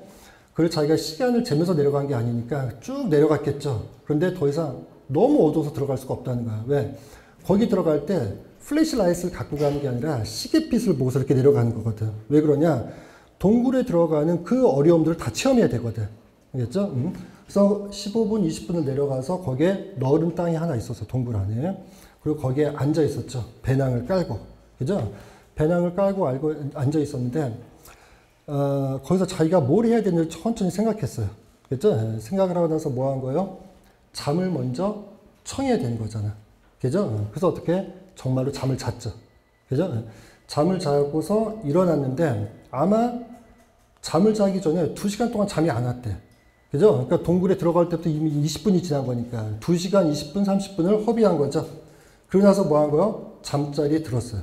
그죠? 결국은 2시간 반을 허비하고 나서 그리고 2시간 반을 허비하는 순간 자기한테 이루 말할 수 없는 공포가 밀려오기 시작했대요. 첫째는 뭐냐? 무지의 공포였다는 거야. 만약 내가 이렇게까지 왔는데 그리고 직업도 포기하고 그 다음 뭐 한 거야? 진정한 샤먼이 되어서 고통받는 모든 존재에 대해서 어떤 영적 치유가 대중적으로 가능하다는 것을 보여줘야 되는데 그리고 마이클 하노는 죽을 때까지 전 세계 샤먼들의 기록들과 전통을 보존한 일을 했거든. 이걸 후원금에 의존해서 하다 보니까 어때요? 늘 돈은 부족했겠죠. 그죠? 이 일을 중단할 수가 없잖아. 그죠? 그래서 자기가 강의하는 걸로 그 일을 계속 해왔어요. 근데 정작 자기가 사람들한테 권위와 자신감을 갖고서 말을 해야 되는데 오카나간 어린아이들이 성장하는 방식을 자기가 만약에 모르고 그걸 실제로 체험할 수 없다면 어떻게 되겠어요? 나름 부적격이라는 느낌이 들겠죠. 그죠? 이런 공포가 먼저 왔다는 거죠. 두 번째는 동굴은 실제로 여러분 가면 이렇게 길이 하나가 있는 게 아니야. 동굴은 실제로 들어가면 어때요? 여러 개의 길이 있거든. 그래서 여기는 케이브라고 썼지만 실제 영어 단어는 캐번이에요. 큰 동굴을 말하거든. 뭐냐? 20분을 내려오고 나면 돌아올 때 길을 잘못 들을 수가 있어요. 그러다 보면 뭐가 정말 동굴에 갇혀서 죽거든. 그죠? 그런 죽음의 공포가 밀려왔다는 거야. 그죠? 그리고 동굴의 입구하고 동굴의 속은 정말 완전히 달랐대. 왜 그런 거요? 동굴 속에 들어오면 정말로 살벌한 침묵이 있다는 거야. 그래서 뭐 한 거야? 이 자연이라고 하는 존재가 나의 의지나 나의 소망에 전혀 공감하지 않는 그런 분위기가 있다는 거거든. 그죠? 이 두 개의 공포. 하나는 무지의 공포. 체험을 하지 못할 거라는 거. 또 하나는 뭐 한 거야? 정말로 물리적으로 죽을 수 있다는 공포겠죠. 그리고 이런 공포에 사로잡혀서 2시간을 허비하고 나서 결국 잠이 들었죠. 그러고 나서 어느 순간 깼는데 소스라치게 깨요. 마이클 하너가 하는 말은 뭐냐? 어떤 깃털이 달린 날개가 자신의 얼굴을 쓱 스치는 기분이었다는 거야. 그죠? 근데 이거는 모기가 지나간 것도 아니고 자신이 키우고 있는 반려견이나 반려묘의 느낌도 아니었다는 거야. 근데 이건 분명 뭐예요? 어떤 야생의 새의 느낌인데 그 동물을 자기는 특정하지 못하겠대요. 물론 뭐 결국은 깬 거죠. 그러고 나서 시계를 봤더니 밤 11시 58분. 그랬죠? 그때부터 뭐 한 거요? 정령을 기다렸대요. 그랬죠? 정령을 기다렸는데 뭐요? 정령이 또 안 와. 그죠? 2시간 반을 허비하고 잠만 자고 샌드위치 먹고 갈 수가 있잖아. 정령이 계속 안 오는 거죠. 그죠? 그래서 뭐 한 거요? 그래서 다시 절망감이 밀려오기 시작하죠. 그죠? 그때 오카나간 인디언 부족의 전통에 따르면 어떻게 하는 거야? 그냥 하산하는 방법이 있대요. 그죠? 근데 문제는 뭐야? 밤 12시죠? 여기서는 하산을 못 하지. 여기까지 올라오는 것도 굉장히 힘들었는데 1시, 2시에 무슨 산을 내려가면 위험하겠어? 안 위험하겠어? 위험하겠죠. 그리고 나서 뭐 하는 거예요? 그냥 밤을 지새우는 거죠. 그죠? 그때 차기 앞에 갑자기 자신이 살아왔던 모든 영상들 있잖아. 사람이 임종 직전에 하는 그런 경험들이 계속 스치고 지나갔대요. 그래서 갑자기 슬픔이 밀려오기 시작했다는 거야. 그러면서 뭐 한 거야? 그냥 정령체험을 못해도 자기는 뭐야? 괜찮다는 생각을 뒀대요. 이게 흔히 말해요. 샤먼 여행에서 헬로우 아웃이라고 하는 거야. 뭐죠? 모든 걸 내려놓는 거거든. 내가 집욕에 추구했던 그 목적에 사로잡히지 않는 거. 그래서 뭐 한 거요? 나가 아닌 어떤 타자, 외부에 존재하는 어떤 선한 의지가 나를 감싸는 거. 근데 내가 그 목적에 투철해버리면 어떻게 되겠어? 그 선한 손길이 나에게 다가올 수가 없거든. 그죠? 그래서 뭐 한 거? 괜찮다는 생각이 들었다는 거야. 그때 갑자기 뭐 한 거요? 저 동굴 입구에서 말 발굽 소리가 들리기 시작했어요. 동굴 입구는 20분을 지나왔잖아. 보이겠어? 안 보이겠어? 안 보이겠지. 하지만 뭐 한 거요? 방향은 알잖아. 그죠? 그때 가축대에 뛰어오는 소리가 들리기 시작하는데 굉장히 컸대요. 이게 점점 이렇게 커지더니 나중에 뭐 한 거요? 귀가 찢어질 것 같아서 고개를 숙였다는 거예요. 그리고 그 순간 너무 겁이 나가지고 뭐 한 거요? 가축이 실제로 들어오는 느낌이거든. 그럼 어떻게 됐어요? 소떼 깔려 죽겠지. 그죠? 그래서 어떻게 하는 거야? 거기에 몸을 웅크리고서 뭐 한 거야? 최대한 몸을 넓게 하면 안 되잖아. 좁게 만들어서 살고 싶다는 생각으로 어때요? 누웠다는 거야. 그죠? 그러더니 갑자기 뭐요? 그 가축대가 자신의 양쪽으로 뭐 한 거요? 달리기 시작했다는 거거든. 눈에 보여요? 안 보여요? 안 보이지. 가축대라고 하는 것을 느끼는 거죠. 그죠? 그래서 뭐 한 거요? 그 가축대들이 쭉 달려가더니 뭐요? 동굴에 더 깊은 곳이 있겠죠? 입구니까. 글로 쭉 사라지기 시작했대. 그죠? 그때 그 가축대 소리만 들리면서 그게 사라진 동굴의 그 후미진 곳 너머로 사라지면서 그들이 한 소리로 외웠대요. We are horse. 우리는 뭐다? 말이다. 그렇죠. 아니야? 너무 어렵게 집중했나? 문제는 뭐냐면 잘 들어봐요. 홀스 앞에 정관사를 붙여야 되거든. 부정관사 같은 거. 영어를 알면. 웃기죠? We are a horse라고 하든지 해야 되는데 어때요? We are horse라고 했거든. 그죠? 그래서 그 소리를 3-4번씩 마치 말들이 뭐죠? 큰 소리 내서 말하듯이 그 소리가 들려오기 시작한 거예요. 그죠? 그러고 나서 갑자기 조금 있다가 조금 작은 무리에 뭐죠? 말발굽 소리가 또 들리기 시작했죠. 어디서? 동굴 입구에서. 그러면서 뭐 한 거예요? 갑자기 그 소리가 점점 커지기 시작했죠. 그래서 어떻게 몸을 또 피했다는 거야. 그죠? 그래서 어때요? 자기 앞을 이렇게 지나가는데 또 몸을 웅크리고서 살아남기 위해서 말발굽에 깔려 죽으면 안 되니까 그렇게 해서 이제 몸을 피하고 있는데 그 작은 무리에 어떤 가축의 떼도 자기 신을 지나가면서 저 동굴의 끝에 후미진 곳 넘어가면서 We are bison 했다는 거. bison. 카우라고 할 줄 알았죠, 여러분? B-I-S-O-N. 뭐죠? 들소지. 그죠? 그러고 나서 지금처럼 침묵이 있는데 이루 말할 수 없는 감사함이 자신의 내부에서 흘러나오기 시작했다는 거야. 너무나 감사해가지고서 그분이 말해요. two cheeks, 두 볼에 눈물이 여러분 송아지 아세요? 송아지의 눈이 굉장히 크거든. 그 송아지에서 흘러나오는 눈물이 있어. 저는 직접 본 적이 있거든, 옛날에. 눈물 방울이 정말 커요. 그게 쏟아져 내려오기 시작했다는 거야. 뭔가를 보지는 못했는데 분명히 나는 것을 경험했거든. 그렇죠. 뭐 바이슨이 아니겠지 저런 거. 그걸 경험하고 나서 뭐 한 거요? 자기 안에서 이루 말할 수 없는 감사함이 뭐죠? 느끼면서 거기에 앞서서 눈물이 펑펑 나오기 시작했다는 거야. 그죠? 그러면서 자기가 그때 하는 말이 뭐냐? 모든 살아있는 모든 존재, 살아있는 모든 것에 대한 감사. 그죠? 살아있는 모든 것이야. 살아있는 부모님이 아니고. 그죠? 나를 위해서 고생하신 부모님 말고. 살아있는 모든 것에 대해서 감사함을. 그 다음 또 뭐요? 눈에 보이지 않는 모든 존재에게 감사함을. 그리고 딱히 이름 붙일 수 없는 모든 존재들에 향한 감사가 자연에서 흘러나오기 시작했다는 거예요.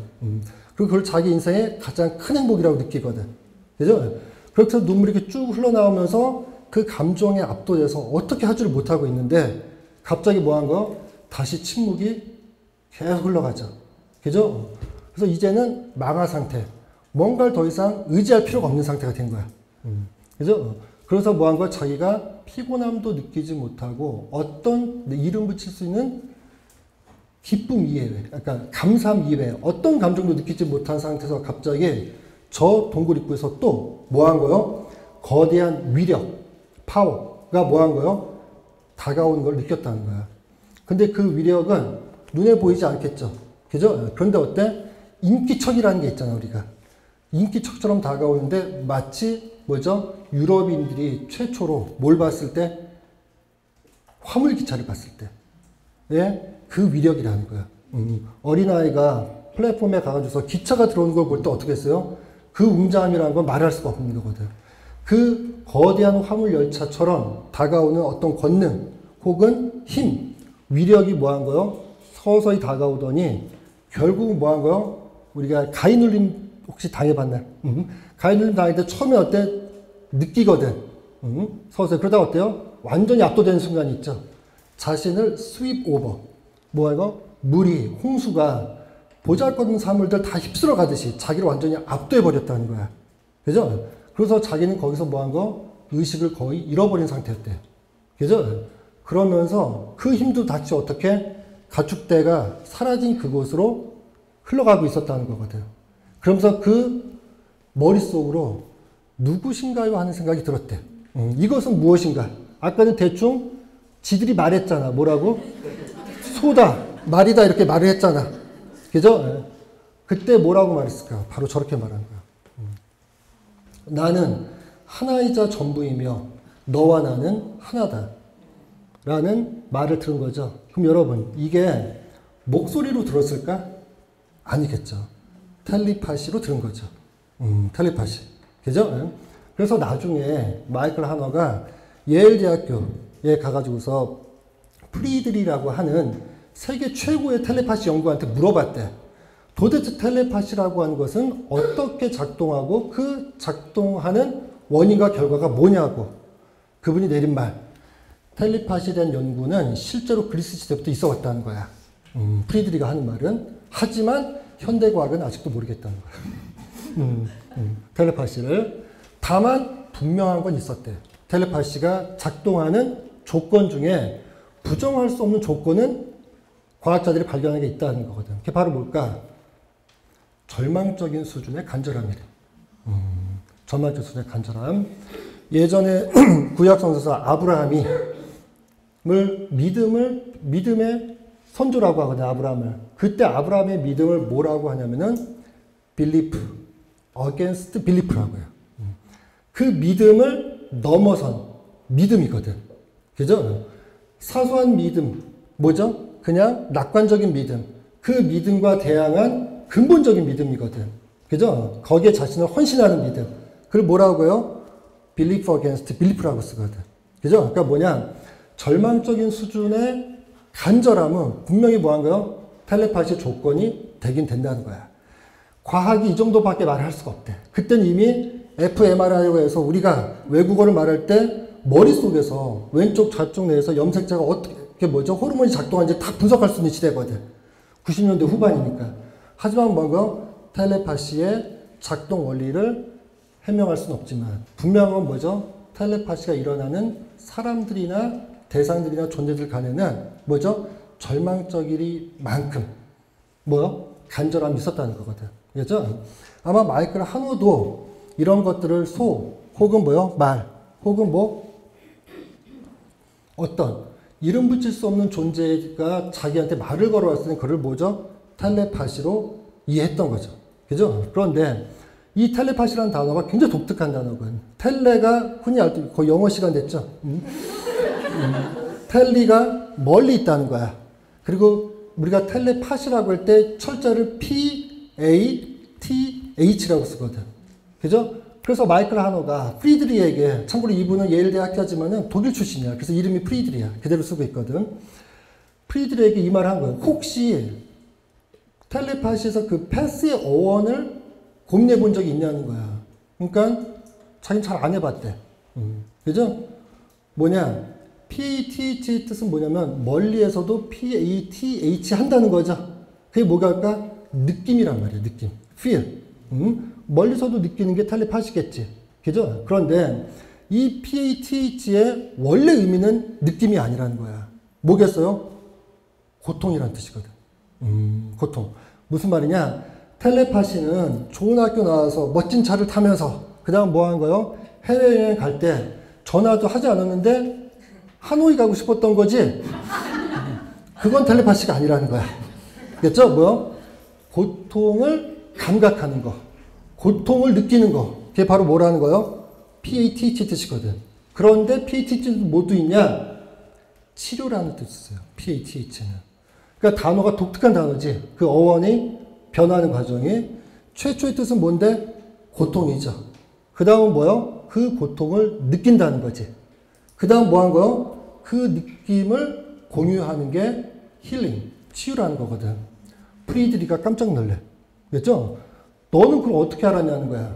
자기는 옛날에 알고 있었는데 50년대는 잘 몰랐대. 이 단어의 연관성을. 누굴 보면서? 샤먼이 어떤 사람이 샤먼이 되는가를 분석해봤을 때 자료가 계속 수집되니까 대부분 어떤 사람이라는 거요? 타자의 고통에 민감한 자가 샤먼이 된다는 거야. 그렇죠? 이게 바로 뭐요? 샤먼의 근본적인 정의라는 거거든. 그렇죠? 그러니까 그가 경험하는 엑스테스나 트랜스라고 하는 것은 굉장히 부차적인 거야. 그렇죠? 그래서 여러분도 알잖아. 영적인 체험을 고도로 하는데 인간성이 화인 사람들이 있거든. 그렇죠. 그러니까 뭐냐? 인격의 발달과 무관하게 샤먼은 어떤 존재인지 모르겠지만 기본적으로 뭐 하는 거요? 고통을, 타자의 고통을 내가 느끼고 그 고통을 공감하는 방식으로 치유하는 삶이겠지. 이만한 샤먼의 정의가 없거든. 그죠? 그리고 그것을 어떤 흔히 우리가 원시부족, 예를 들어서 원주민들은 전통적으로 미국 사회에서 황인이라고 부르지 않았어. 그렇다고 흑인도 아니죠. 그래서 뭐냐면 레드 피플이라고 불렀거든. 홍인, 빨간 사람이라는 거야. 그죠? 사람을 색으로 묘사한 이 자체가 뭐예요? 편견이거든. 그죠? 그런 사람들이 뭐요? 그 텔레파시라는 의미를 자신의 문화 속에서 그 공동체를 육성하는 방식으로 계속 사용해 왔던 거거든. 그죠? 그래서 그분들이 기껏해서 뭐 한 거요? 언어가 없다는 거, 말은 하는데 문자가 없다는 거. 이런 것들 20세기에 현대적인 사고 입장에서 사람이 문자를 깨치지 못한 사람이 갖고 있는 근본적인 무지라고 판단을 했던 거죠. 그죠? 근데 문제는 뭐겠어요? 바로 그 사회에서 정신병은 훨씬 더 많거든. 그죠? 그 다음에 하나만 보도록 할게요. 이게 바로 마이클 하너의 체험이죠. 그리고 마이클 하너가 이 체험을 가지고 뭘 만든 거야? 샤머닉 전이라고 하는 개념들을 정교하게 만들어요. 이게 언제냐? 80년대 후반에. 였죠? 그러면 본인도 이거를 해야 되잖아. 뭐요? 무슨 그리스어를 배우려면 그리스어 원전이 있어야 되겠죠? 믿을 만한. 그죠? 그걸 바로 어쩌냐? 바로 월터 클라인이 자기가 미국의 인디안 부족 연구를 많이 했으니까 하너한테, 대학교 2학년 하너한테 뭐 하는 거요? 시베리아 원주민 연구를 하라는 거야. 그죠? 다만 그때는 뭐요? 50년대, 60년대여서 뭐요? 시베리아를 갈 수가 없어. 러시아 쪽은. 그죠? 그래서 어떻게 하는 거요? 자료에만 근거해서 연구를 했거든. 그죠? 그러다가 마이클 하너가 60년대 말에 러시아로 써져 있는 바로 뭐요? 안드레이 포포프라고 하는 사람이 1936년에 썼던 은가나산이라고 하는 시베리아 부족의 책을 읽게 돼요. 러시아로. 그죠? 그러면서 거기서 누굴 만나게 되는 거요? 듀하데를 만나게 되는 거예요. 듀아데. 여기 위대한 샤먼 듀아데 보이세요? 그죠? 거기에 뭐라고 돼 있죠? 샤먼의 죽음이죠. 샤먼의 죽음은 실제로 뭐냐면 영어로는 샤머닉 데스야. 샤먼의 죽음. 샤먼이 죽다가 아니라 샤먼의 죽음 같은 체험이에요. 이게 뭐요? 샤먼의 여행을 말하는 거야. 그 샤먼의 여행은 늘 어딜 가니까? 지하세계를 가니까. 알겠죠? 요거는 뭐냐? 눈으로 다 읽었나, 여러분들? 그렇죠. 1931년에 읽으라고 안 했는데 물어봐서 그런 거죠. 읽을 수 있죠, 여러분? 그렇다고 칩시다. 안드레이 포포프는 은가나산, 에벤키, 네네이트, 시베리아의 원주민들의 언어를 굉장히 잘했어요. 10대 때부터. 그래서 그 사람들하고 대화하는데 통역이 전혀 필요 없었거든. 그때 듀아데라고 하는 그 샤먼이 있잖아요. 그 샤먼이 뭐요? 나이가 들어가지고서 50세에 돼서 뭐 한 거죠? 그 샤먼직을 자기 아들한테 물려줬거든. 그래서 그때 그 듀아데하고 구슬로 이야기했던 것을 기록을 해가지고서 자신의 은가나산이라고 하는 책에다가 실은 거예요. 이 책의 절반이 다 듀아데예요. 알겠죠? 거기 보면 어느 날 다 읽었죠, 여러분? 그렇죠? 이해되세요? 어머니가 꿈꿨다는 거지. 근데 하필 어머니가 누구랑 결혼해? 천연두의 스피릿, 정령하고 결혼하잖아. 그죠? 이게 핵심이야. 칼륨 같은 사람들이 이걸 뭐라고 번역을 하냐? 천연두는 나를 죽이는 거잖아. 그죠? 그러니까 뭐요? 인간의 미발달되고 미성숙된 인격의 그림자와 통합된 거예요. 알겠죠? 뭐죠? 심리학적으로. 그죠? 그런데 샤먼의 체험을 정신분석 같은 심리학으로 다 해소할 수가 없어요. 왜 그러냐? 이거는 학술적 주제의 대상이 아니거든. 알겠죠? 그래서 일단 넘어가도록 할게요. 그림 보이세요? 듀아데의 그림으로 전 세계에서 제일 유명한 그림이에요. 그게 뭐예요? 조기 얼굴이 듀아데예요. 알겠죠? 얼굴이 분리되어 있죠? 어디에서? 몸에서. 그죠? 그 다음 거기에 뭐가 있어요? 밑에 뼈가 있고 살이 점이 떼어진 상태거든. 그죠? 이걸 아까 우리가 뭐라고 한다고? 디스멤버먼트. 뭐죠? 사지절단. 혹은 신체 훼손이라고 해요. 그죠? 이게 굉장히 샤먼의 유형 중에서 가장 높은 수준의 꿈이야. 이게. 그리고 그보다 더 높은 수준의 꿈이 뒤에 나오는데 좀 이따 설명하도록 할게요. 이 사지절단 체험은 되게 낯설잖아요. 절대 그렇지 않아요. 우리나라의 민담에 기본적으로 뭐 한 거야? 동네 역병이 들잖아. 그래서 그 역병이 들면 그 역병 때문에 한 가족이 다 죽거든. 할아버지 할머니서부터. 그런데 그 역병이 동네를 나가. 자기 가족을 다 죽이고서. 근데 그 최 씨 집에 마지막 아들이 있었거든. 제일 귀한 아들. 그 귀한 애들이 자기가 부모, 할아버지, 할머니가 다 죽었으니까 나를 거둬들일, 3살이거든? 묘사되는 방식에. 나를 거둬들이고 먹여 살릴 누가 없는 거요? 식구가 없으니 나는 뭐 하겠다는 거야? 저 호암 마마의 뭐 아들이 되어서 저승길을 같이 가겠다는 거야. 그래서 뭐 한 거요? 그 최씨반의 막내 아들이 뭐 한 거요? 그 역병을 따라가. 또 역병이 봤더니 어때? 애가 너무 착한 애야. 예? 그래서 왠지 미안해. 그 식구들 다 죽인 게. 그래서 뭐 한 거요? 자신의 호적에 올려버려요. 그렇죠? 그러니까 뭐냐? 이때 그 아들이, 막내 아들이 신체 훼손이나 절단을 당한 건 아니지. 그걸 누가 당한 거야? 상징적으로? 그 가족이 당한 거지. 그죠? 가족의 화가 나의 화지. 그렇죠? 이것도 다 뭐요? 신체 훼손이죠. 그렇죠? 그래서 신체 절단이나 훼손이라고 하는 거는 저렇게 영매 혹은 꿈을 꾸는 자 혹은 샤먼의 여행에 나서는 사람의 신체가 훼손되는 경우도 있지만 대부분 뭐요? 앤세스터, 조상들, 선조들, 가족들, 부모들이 훼손되거나 그들이 죽어서 땅에 묻히거나 아니면 그들의 영혼이 뭐한 거요? 각기 다르게 명계, 하늘, 천상계로 올라갈 때도 있거든. 그죠? 이거를 다 통틀어서 뭐라고 하는 거예요? 신체 훼손이라고 하는 거예요.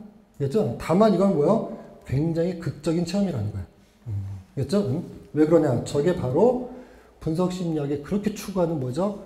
에고라고 하는 자의식을 어떻게 한 거예요? 이 죽음을 말하고 그리고 그 자의식은 여러분 한 번 죽는 게 아니에요. 인격의 발달에서 어때요? 때때로 죽어야 되거든.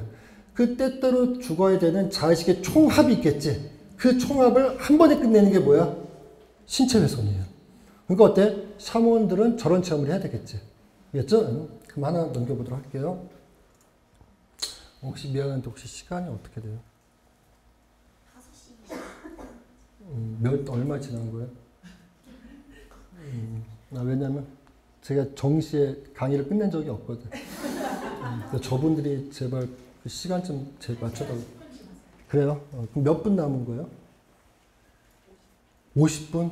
너무 빨리 했네. 그럼 봅시다. 듀아대 임무 과정이죠. 뭐냐? 듀아대가 어떻게 한 거예요? 샤먼이 되는, 샤먼으로 입문하는 과정이야. 그죠? 다만 무속인이 된다는 의미에서 뭐요? 임무라고 돼 있거든. 이니시에이션. 그죠? 이게 흔히 독일이나 러시아 문학에서 바로 뭐 한 거요? 성장의 고통을 겪는 거거든. 그죠? 그럼 보도록 합시다. 처음에 뭐라고 나오죠? 호탈이라고 돼 있죠. 그죠? 뭐냐? 천연두 정령의 아들로 태어났죠. 누가? 듀아대가. 그러고 나서 뭐 한 거? 위대한 샤먼이 될 거라는 점지를 받거든. 그죠? 그러고 나서 이 친구가 11살이 될 때부터 계속 몸이 아파요. 그죠? 그러면서 어떻게? 3년을 계속 몸이 아프기 시작하거든. 그러다가 그 3년이 끝나는 마지막 3일이 있겠죠. 그죠? 그 3일날 뭐 한 거? 코마토즈. 의식을 잃어버려, 완전히. 그래서 어떻게? 가족들이 그 옆에 어머니가 있었거든. 그 어머니가 뭐 한 거요? 아들이 깨어나지 않자. 짜세기 때리고 물 붓고 별짓을 해도 깨어나지 않자. 서서히 뭐 한 거요? 장례를 치러야 되는지 걱정을 하고 있었거든. 그죠? 근데 어머니가 죽었다고 하잖아. 그죠? 이때 어머니 뭐냐? 죽은 어머니가 아니라 새어머니. 그죠? 그럼 보도록 할게요. 그리고 나서 그 듀아대가 그 3일 동안에 꿈을 꿔요. 그죠? 근데 이 꿈이라는 게 좀 말이 안 돼. 왜 그러냐? 꿈이라고 하는 건 의식이 정지되어 있다 하더라도 저렇게 아예 의식이 없는 상태에서 꿈을 꾸는 게 아니거든. 그죠? 이 상태에서 3일 동안 꾸는데 그 3일 동안 꾸는 꿈이 마치 한 사람이 평생 꿔야 되는 꿈을 다 꿔요. 그죠? 그게 바로 뭐요? 샤먼의 꿈이거든. 그리고 이 꿈이 벌어지는 세팅, 시간과 장소는 다 어디야? 지하세계, 로어 월드죠. 그죠? 그래서 거기서 제일 먼저 뭘 하냐? 그 듀아대가 지하세계로 자기도 모르게 가게 되는데 거기에 누가 있는 거예요? 물의 여왕이 있었거든. 물의 여왕. 물의 여왕. 이때 물이라고 하는 게 바로 무의식의 원형이거든. 그 물의 여왕이 만나는 과정이 있어요. 그러면서 뭐예요? 그 물의 왕이 내가 너에게 권능을 줄 거라는 거. 권능. 하지만 그 권능은 뭐예요? 너가 샤먼이 될 권능이라는 거예요. 그렇죠? 그래서 그 물의 여왕으로부터 샤먼이 될 권능을 얻게 돼. 그러고 나서 뭐 하는 거예요? 그 물의 여왕이 듀아대, 그 어린 듀아대를 잡아먹어요. 그 자리에서. 그럼 듀아대는 어떻게 해요? 물의 여왕의 내장으로 들어갔다가 똥으로 나오겠죠. 그러면서 서서히 다시 몸을 갖게 되는 거거든. 그러더니 그 물의 여왕이 어떻게 하냐? 풍만한 가슴을 돋보이면서 아들아, 네가 이제서야 내게 돌아왔구나. 그죠? 어떻게? 한 번 먹히고 똥이 돼가지고서 뭐죠? 재구성돼서 나타난 거죠. 뭐죠? 나의 이 젖을 넉넉히 먹으라는 거야. 그리고 이제 너는 뭐요? 극도의 욕망과 극도의 뭐요? 피로에서 벗어날 거라는 거거든. 욕망이라고 하는 게 뭘까? 바로 에고를 말하는 거야. 에고, 자의식. 그리고 피로라고 하는 건 뭐겠어요? 피로는 바로 타자에 대한 자신의 관심이거든. 뭐냐? 내가 나를 신경 쓰는 것보다 타자를 힘쓰는 게 더 힘든 일이거든. 그죠? 그러니까 뭐죠? 자신의 지혜를 추구하는 데 있어가지고서 고통이 있을 거고, 자기 이해, 타자를 위해서 자비를 베푸는 데도 고통이 있을 거야. 이게 바로 뭘 말하는 거야? 욕망과 피로. 극도의 욕망과 피로로부터 너는 이제 자유롭고 해방됐다는 걸 하거든. 그래서 어떻게 해요? 듀아대가 그 젖을, 양 젖을 다 빨아먹어요. 알겠죠? 이제 듀아대가 만약에 깨어난다면 샤먼으로서의 임무를, 과정을 거치고 나서 그 공동체에서 자신의 역할을 해야 되겠지. 거기서 발현될 수 있는 모든 정신적인, 현실적인 위기를 극복할 수 있는 근본적인 힘을 뭐 한 거야? 물의 여왕에서 이미 받은 거죠. 그렇죠? 그리고 나서 뭐 하는 거요? 너가 질병을 치료하려면 그 질병의 계곡을 다 다녀야 된다는 거야. 그 고통스러운 계곡을. 그래서 나의 남편, 물의 여왕의 남편이죠. 그게 바로 뭐야? 지하세계의 주제자. 영어로 롤드야. L-O-R-D. 우리 주 예수 그리스도 할 때 구세주. 그죠? 지하세계 주인이죠. 그 나의 남편인 지하세계 주인이 너를 도울 텐데, 그러면서 뭘 주겠다는 거야? 신성동물을 주겠다는 거야. 내 남편이. 그래서 듀아데는 그 남편으로부터 뭘 받아? 족제비와 쥐를 받아요. 그리고 이 족제비와 쥐는 듀아데가 죽을 때까지 계속 평생 같이 살거든. 뭐 변성의식 상태에서. 하지만 이 변성의식이라는 말도 정확한 말은 아니에요. 왜? 나중에 설명합시다. 일단 여기까지 됐어요. 그러면 아니 멋있는 호랑이, 곰, 늑대 같은 걸 봤는데 좀 웃기잖아. 뭐요? 쥐나 혹은 뭐 한 거요? 족제를 받았으니까. 뭐로 하냐? 모든 신성동물은 그 개인이 그 삶을 살아내는데 가장 필요한 그 삶을 살아내는 데 있어서 가장 어려운 삶의 지점들이 있거든. 그 지점을 관통하는데 도움이 되는 신성동물이야. 알겠죠? 이 사람은 이제 어딜 가야 되는 거야? 앞으로 지하세계를 자주 가야 되거든. 현실에서는 어때요? 시베리아에 지니까는 목초지. 그 다음 뭐요? 울창한 숲이 있겠지. 그리고 어때요? 멀리 볼 수 있거든. 지하세계를 가는 사람들은 어떻게 되겠어요? 작은 협곡들. 그 다음 돌과 돌 사이를 어떻게 해요? 능수능란하게 지나다닐 수 있어야 되거든. 그리고 쥐는 그 몸으로 지나다니고, 족제비는 어때요? 촉각이 굉장히 발달한 애거든. 뭐요? 그 능력이 필요한 거죠. 그러니까 족제비와 쥐가 신성동물 중에서 위계는 없다는 거야. 알겠죠? 그래서 그 족제비와 쥐의 신성동물을 얻어서 여행을 가죠. 그 첫 번째 간 곳이 바로 여기 두 번째 신성동물.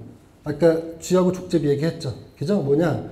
여러분들이 샤머닉 전이를 하게 되면 신성동물을 반드시 만나야 된다는 거야. 신성동물을. 그런데 이게 기독교적인 세계에서의 신성동물에 해당하는 게 있어. 흔히 우리가 말하는 수호천사라는 개념이거든. 수호천사. 하지만 우리는 수호천사를 소통하지 못해, 실제로. 그렇죠? 가톨릭에서는 우리가 뭐요? 세례명을 받잖아. 그 세례명이 실제로 뭐요? 수호천사를 그리스도에서 받던 것을 기독교 세계가 포용한 거거든. 하지만 수호천사를 우리가 뭐요? 만나서 딱히 뭘 할 게 없어. 그렇죠? 네. 안드레아 같은 수호천사를 받으면 뭐요? 선한 딸이야. 그냥 그렇게 살아야 된다는 거야. 그렇죠? 근데 그렇게 살아지지 않거든, 실제로. 그죠? 네. 서구에서의 수호천사라고 하는 개념이 뭐요? 시베리아 가면은 신성동물이죠. 그죠? 네. 그 신성동물의 역할은 뭐냐? 지혜와 활력이야. 꼭 알아야 돼. 지혜와 활력. 왜 그러냐? 이 신성동물 시베리아에서 족제비와 쥐를 받았다라고 하는데, 미국에 인디안이 있잖아요. 인디안 중에 수족이라고 있어. 수족. 수족. 이 수족은 자신들이 자연을 바라보는 방식이 있거든. 그 방식 중에 뭐냐면 땅을, 대지를 항상 어머니라고 하잖아. 대지. 그 대지, 어머니인 대지가 땅이 낳은 자식들이 있다는 거야. 그 자식이 4명이 있어요. 첫째가 바로 뭐요? 스톤 피플이야. 스톤, 돌, 바위, 암벽. 그리고 바위가 풍화작용을 거치면 뭐가 돼? 흙이 되겠지. 이 스톤 피플을 먼저 만들었대. 자식 중에 뭐죠? 장남이지. 그죠? 두 번째 뭘 만들었겠어요? 플랜트 피플을 만들었대. 식물 인간이죠. 그죠? 그래서 대지를 덮고 있잖아. 그리고 세 번째 대지의 모신이 자식을 낳는데 그게 바로 뭐냐면 스탠딩 피플. 서 있는 사람이라는 거야. 누구 말하는 거? 나무. 그렇죠? 그리고 이 나무가 전통적으로 메소포타미아 신화에서는 세계 숲, 세계 나무의 역할을 하는 거거든. 그죠? 그리고 마지막으로 하나를 더 만들었는데 그게 바로 뭐냐면 애니멀 피플이라는 거죠. 뭐죠? 동물 인간인 거죠. 그럼 누굴 만든 거야? 돌, 광석, 하나. 두 번째는 뭐요? 식물. 그 식물이 성장한 게 나무. 그래서 그 나무의 혜택을 누리는 게 동물이거든. 알겠죠? 그런데 우리는 자연이라고 하는 것을 관념적으로 배우거든. 근데 북미 인디언들은 그 자연을 실제적으로 경험을 하는 거야. 왜 그러냐? 두발로프라고 하는 시베리아의 그 뭐죠? 그 위대한 그 샤먼이 있어. 브리아트족이라고 하거든요. 브리아트족, 부여족이야, 부여족, 우리나라. 그 브리아트의 전통에는 샤먼이 두 종류가 있어요. 하나는 뭐요? 치병굿을 하는 샤먼이 있어요. 정말로 병을 고치고 천상계를 왔다 갔다 하는 샤먼이 있어. 근데 그 사회에서 굉장히 중요하게 생각하는 다른 종류의 샤먼이 있거든. 그 샤먼이 바로 뭐냐면 이야기 샤먼이야. 이야기 샤먼. 그러니까 뭐죠? 선조의 지혜 혹은 뭐죠? 보통 사람들이 갔다 오지 못한 천상이나 지하세계에 대한 지혜를 이야기로 만들어서 그 부족에게 세대와 세대를 해서 전해주는 사람들이거든. 이게 쉽게 말하면 그리스 로마 신화, 부전설화 이런 거겠죠. 그죠? 바로 이 두바로프가 그 이야기 샤먼으로 훈련을 받아서 살았어요. 그러다 웬걸 이 친구가 38살에 갑자기 엑스타시를 경험한 거야.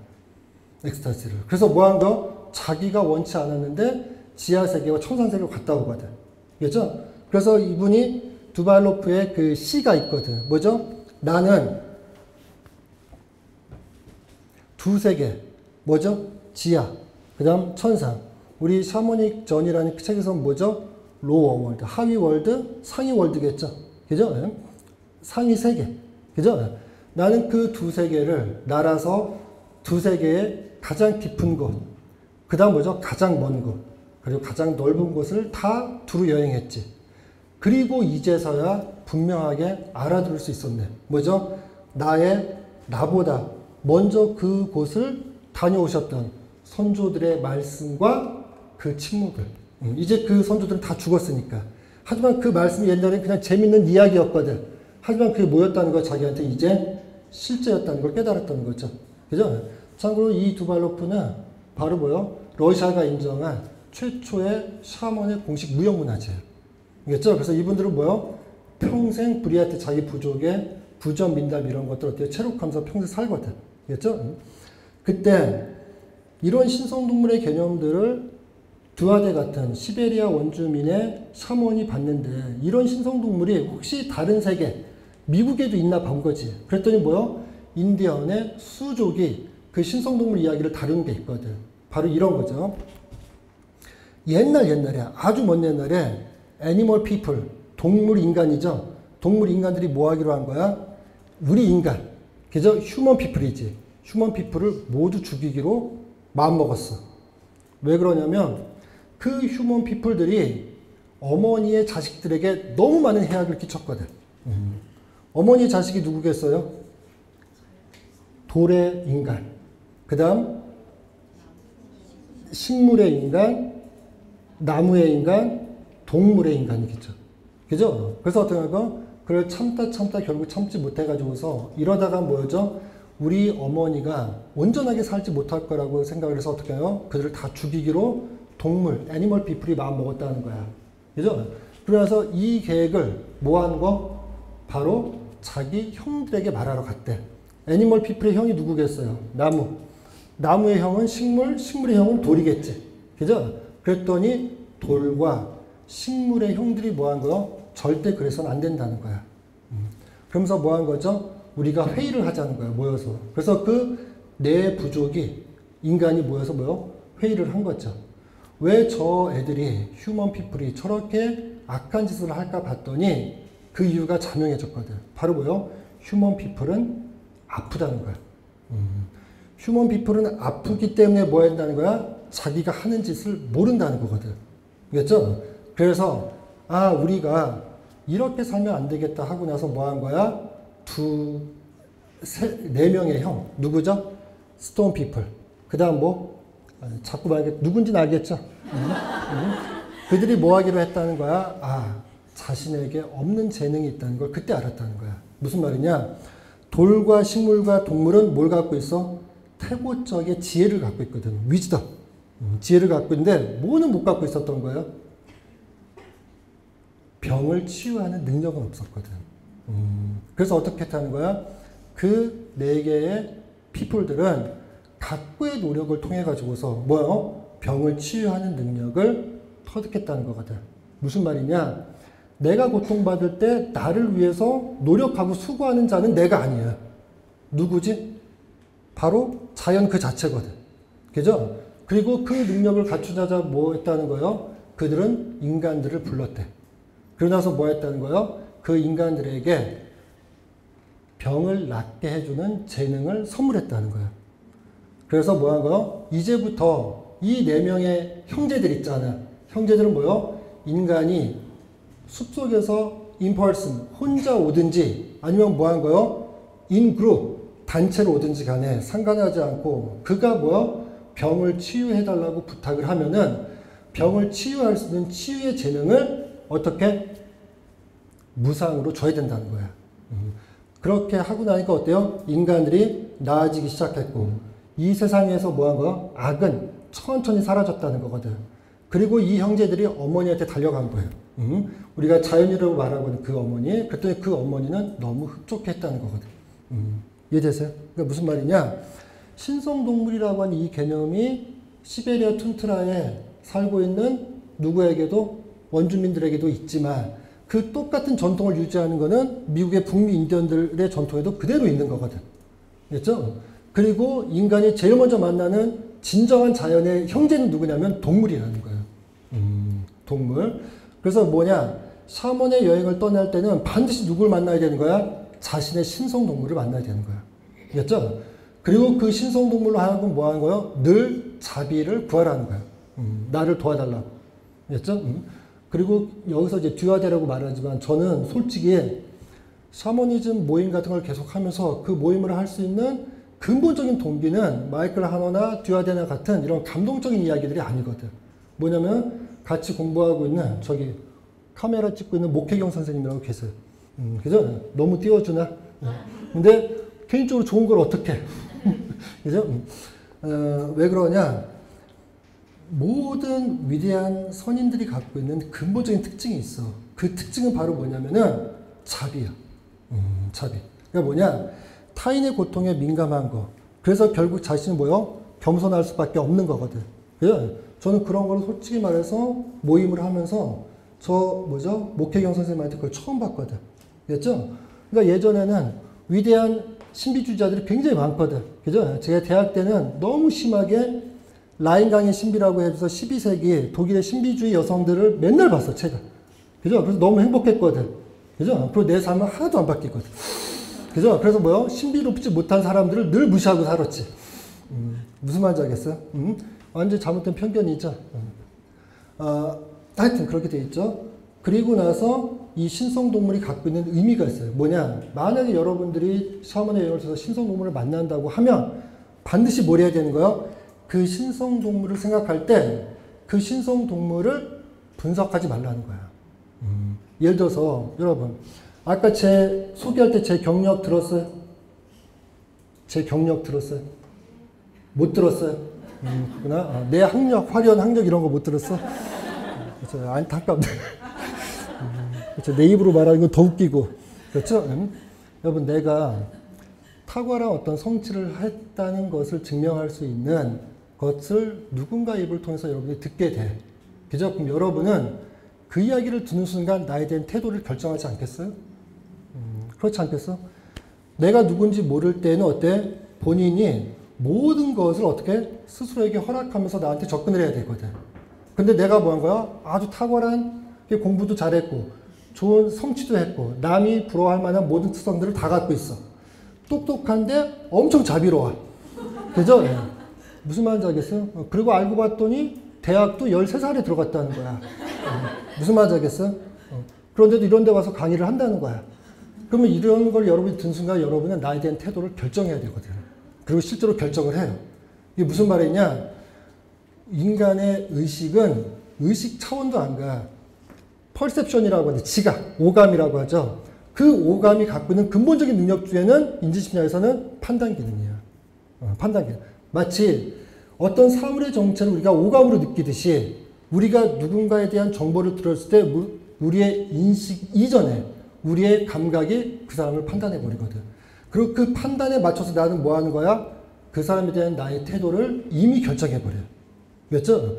이게 말 그대로 인간의 감각작용의 내용이지 실제로는 편견이지. 그렇지 않겠어요? 그래서 신성동물을 접하게 될 때는 그 신성동물을 예를 들어서 내 신성동물이 누구라면 호랑이라면 그게 암컷인지 수컷인지, 그죠? 그게 어린 호랑인지 다 성장한 호랑이인지. 그죠? 그리고 그 호랑이가 나에 대해서 얼마나 알고 있는지 이런 것들을 따지면 안 된다는 거야. 뭐요? 신성동물은 그 동물 자체가 그 종 전체를 대변한다는 거거든. 개인의 신성동물은 신성동물로 우리가 알고 있는 길들여지고 우리가 파악할 수 있고 우리가 정의할 수 있고 그런 식으로 경험할 수 있는 동물의 특정한 형태가 아니라는 거야. 그 동물의 종 전체를 말한다는 거거든. 이게 무슨 말이냐? 처음에 마이클 하너가 동굴에 들어가서 We are bison, we are horse 들었을 때 자기가 잘못 들은 줄 알았어. 영어에서는 어떻게 말해야 돼요? 관사 같은 걸 써줘야 되거든. 알겠죠? 분명히 얘네들이 동물이라서 관사, 정관사 용법을 모르나? 이렇게 생각할 수도 있거든. 아니면 내가 잘못 들었나? 이런 거거든. 무슨 말인지 알겠어요? 우리의 사변적 정의에 의해서 우리가 현실을 경험하는 데 봐였던 문화적인 기억, 문화적 지식들이 실제로는 뭐야? 모든 개인적인 에고들의 총합이거든. 그 에고들의 그 총합으로 뭐 한 거요? 우리는 세계를 실제로 경험하고 있는 거거든. 그렇죠? 그러니까 마음을 연다는 거는 실제로 절대 어려운 일이야. 그렇죠? 그렇게 마음을 여는 방법 중에 하나는 뭐요? 그 대상에 대한 특성을 판단하는 기능을 중지시키는 거야. 판단 중지라고 하거든. 그죠? 그것을 그냥 실체로서 받아들이는 거거든. 그렇죠? 그러고 나면 뭐요? 그 대상을 온전하게 믿게 되거든. 그렇죠? 그게 바로 신성동물을 만났다는 거죠. 그렇죠? 그 다음 뭐냐? 그렇죠. 눈이 안 좋아. 지하세계로 여행했다는 거지. 이 지하세계로 여행이 바로 뭐냐? 수족에게는 바로 어머니 대지의 몸 안으로 들어가는 거죠. 그 몸이 낳은 자식들은 스톤, 그 다음 플랜트, 스탠딩, 애니멀을 경험하는 방식이거든. 그죠? 우리는 그것을 실제로는 합리적인 용어로만 경험해. 그죠? 그래서 어떻게 해요? 동물 보호해야 된다 이런 말 쓰거든. 그죠? 말이 안 되지. 어떻게 우리가 동물을 보호해? 동물은 그냥 이 땅에서 자신의 종을 유지하면서 평생을 살아왔는데. 그렇죠? 그 지하세계 혹은 흔히 말하는 하위세계로의 여행이죠. 뭐냐? 듀아드의 이 임무 과정은 우리가 실제로 샤먼의 여행을 할 때 어디를 먼저 가야 되는지를 가르쳐 주는 거거든. 그죠? 왜 하위세계냐? 저 하위세계가 바로 뭐냐면 생명의 활력을 제공하는 곳이에요. 생명 활력. 그리고 현실의 인과, 원인과 결과 있잖아. 그 인과가 작동하고 발생하는 지점이거든. 그 지하가. 왜?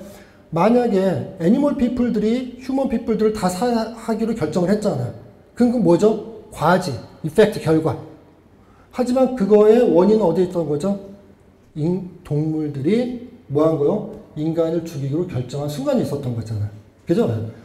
현실에서 벌어지는 내 주변의 모든 사건들, 나로 인한 거, 혹은 뭐요? 내게 다가오는 모든 사건들의 인과관계가 작동하는 근본적인 장소가 바로 뭐냐면은 로우월드라는 거예요. 알겠죠? 바로 그런 이유 때문에 지하세계를 먼저 간다는 거야. 그 다음에 어디냐면 7개의 천막과 천연두 정령이라고 돼 있죠. 요 수업 그냥 빨리 하도록 할게요. 어민, 저기 뭐죠? 족제비하고 쥐가 어떻게? 바로 두아데를 바다를 건너서 어디로 가는 거예요? 그 지하세계의 동굴 입구로 데리고 가요. 그죠? 그래서 거기에 뭐 한 거죠? 어느 천막에 7개의 천막이 있는 거를 보여주거든. 그죠? 그 동굴 위에 언덕이 있었거든. 그 7개의 천막을 들여다보냐 거기에 두 번째 천막에 천연두의 정령 사람들이 살고 있었어요. 정령 사람들이. 그래서 족제비하고 쥐가 조심하라고 했거든. 하지만 네가 조심하지만 뭐 한 거야? 너의 본분을 다 알아야 된다는 거야. 너의 본분은 샤먼이지. 그죠? 그리고 물의 여왕은 뭐라고 했어요? 네가 치병꾼, 질병을 치유할 수 있으려면은 뭐 하는 거요? 그 7가지 고통의 모든 장소를 두루 다녀야 된다는 거야. 그래서 어떻게 해요? 용기를 내서 뭐 하는 거죠? 천연두의 정령들과 만나게 되거든. 그랬더니 천연두의 정령들이 어떻게 해요? 거기 가서 듀아데를 다시 또 신체 절단을 하거든. 뭐요? 그의 심장과 그의 팔을 끊어버렸다는 거야. 그죠? 그래서 다시 조립을 했다는 거죠. 그랬더니 이 천연두의 정령이 뭐 하는 거야? 내 아들아 그러면서 뭐 한 거? 다른 6개의 천막에 들어가도록 해줬다는 거야. 그래서 이 천막에서 뭐 한 거죠? 그는 다양한 정령들을 만나고 인간이 경험하게 되는 무지의 고통. 우리가 스스로 무지에서 당하는 고통이 있거든. 그 다음 뭐요?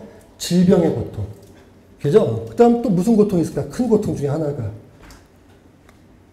무지와 질병 말고 우리가 경험하는 거. 외로움이잖아. 그 외로움을 다른 말로 하면은? 애정? 분리? 그냥 뭐 계속 넓혀가면은 무지가 있는 거고, 그 다음 뭐가 있는 거요? 질병이 있는 거잖아. 하나는 뭘까? 거기 가보니까 바로 나이 든다는 거야. 나이 든다는 거. 바로 뭐냐? 우리가 노년을 견뎌야 한다는 거거든. 그죠? 네. 그러면서 뭐 한 거요? 다양한 삶의 고통에 대해서 이야기를 해주고, 그것을 극복할 수 있는 뭐 한 거요? 치유의 은혜를 베푸셨다는 거야. 뭐요? 천용두 정령과 두 번째 천막에서 만난 이후에. 알겠죠? 그리고 나서 뭐 하는 거야? 그 천막 7개 천막을 떠나려고 하는데, 너는 절대로 나를 잊지 말라고 했대. 그 각 천막 안에 살고 있었던 독자적인 정령들이. 알겠죠?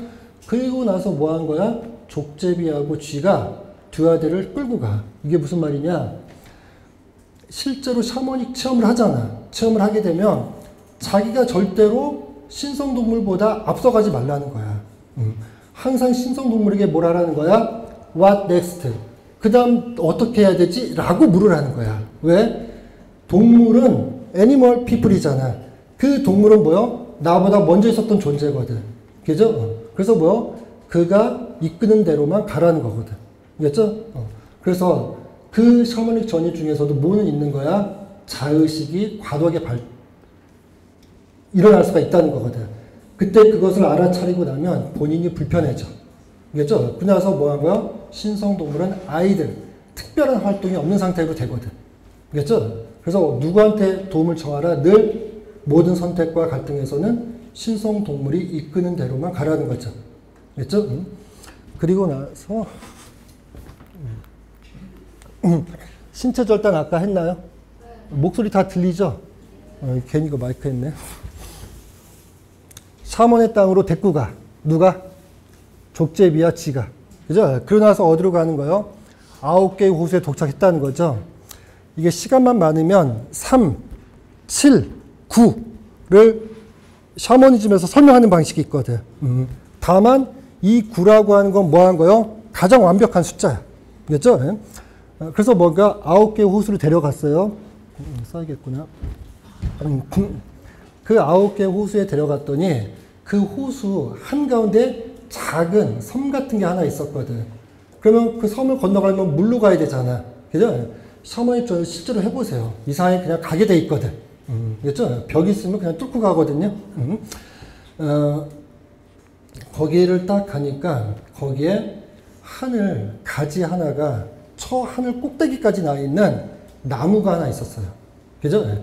그리고 그 나무 옆에 뭐가 있는 거야? 7개의 약초가 자라고 있었거든. 그죠? 그러더니 갑자기 어디선가 들려오기를 이 약초는 7개의 약초, 헐브거든요. 이 약초는 뭐라는 거야? 지상에 있는 모든 식물들의 앤세스터, 선조라는 거야. 그래서 이 뭐요? 이 약초를 귀히 여기라는 거거든. 그렇죠? 그런데 거기서 9개의 호수, 그 다음 또 뭐 한 거요? 그 주변에 있는 약초를 봤죠. 그런데 그 호수에 풍경이 있거든. 그 풍경이 바로 뭐고 있냐? 아까 말한 수족이 말한 뭐 한 거요? 4종류의 사람들이 살고 있었거든. 첫 번째 뭐가 있어야 돼? 거기에는 돌이 있어야 되죠. 그죠? 정말로 아무리 쪼개도 그 어느 것으로도 부숴낼 수 없는 다이아몬드 같은 돌이 있었던 거야, 거기에. 그게 바로 뭐 한 거? 그 산의 형체를 유지하고 있었거든. 우리로 치면 뼈죠. 그리고 거기에 뭐가 있었던 거예요? 당연히 호수구 산이니까 뭐가 있겠어? 식물이 있었겠지. 그 식물을 대표하는 게 바로 뭐겠어요? 아까 약초겠지. 그리고 그 안에 뭐가 있는 거예요? 거대한 세계수가 자라고 있었거든. 그리고 세계수의 꼭대기는 뭐요? 저 천상계하고 연결되어 있었죠. 그리고 뭐가 있었던 거요? 온갖 종류의 새들이 그 호수의 수면 위를 수영하고 있었어요.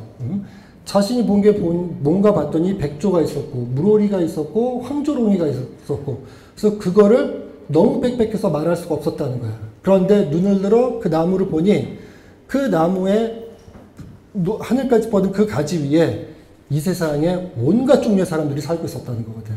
휴먼 피플이겠죠. 뭔 말이겠죠? 그걸 경험을 해. 그리고 나서 자기도 모르게 뭐 하는 거요? 그 호숫가에 있던 새들을 따라서 하늘을 날고 있었대. 그죠? 그때 요거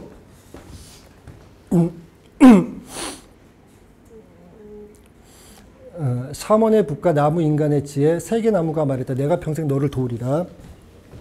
날고 있는데 이제 나니까 어떻게 된 거예요? 호수 위를 나는 거죠. 그럼 어디까지 가려고 해서 그 새들이 세계의 수의 끝까지 올라가려고 하거든. 그때 갑자기 그 나무가 자기한테 말하기를 나의 가지, 나무 가지 있죠? 나무 가지는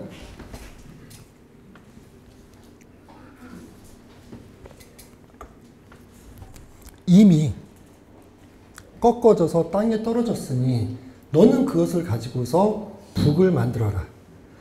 왜 그러냐? 여기를 다녀온 사람은 많았다는 거야. 너 말고도. 하지만 뭐요? 너는 샤먼이 되기로 이미 점지가 돼 있었다는 거거든. 그렇죠? 그래서 너가 오기 전까지 뭐 했다는 거요? 그 나무까지는 푸르고 싱싱했다는 거지. 근데 뭐요? 너가 올 것을 알고서 뭐 한 거요? 그 나무까지는 땅에 떨어진 거죠. 왜? 살아있는 나뭇가지를 잘라낼 수는 없으니까. 그죠? 그래서 어떻게 해요?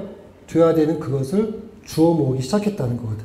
그러면서 말하기를 그 나뭇가지는 하나인데 하나를 주워 모은 거야. 그 나뭇가지가 세 개의 폴크 뭐죠? 뻗어 있었던 거지. 나뭇가지 하나의 끝이 세 개로 갈라져 있었던 거죠.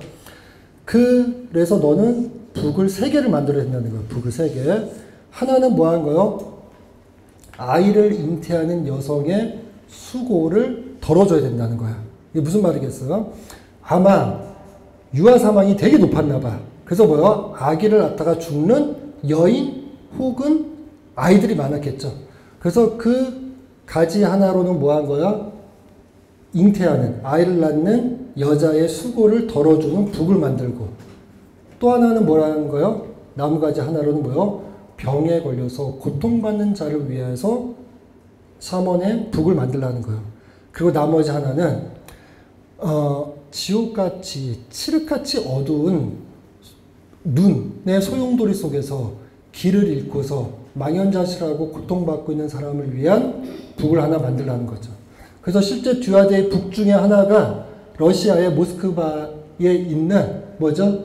그 소비에트 연방 박물관에 있어요. 그 북이. 그렇죠? 두 개는 소실됐고.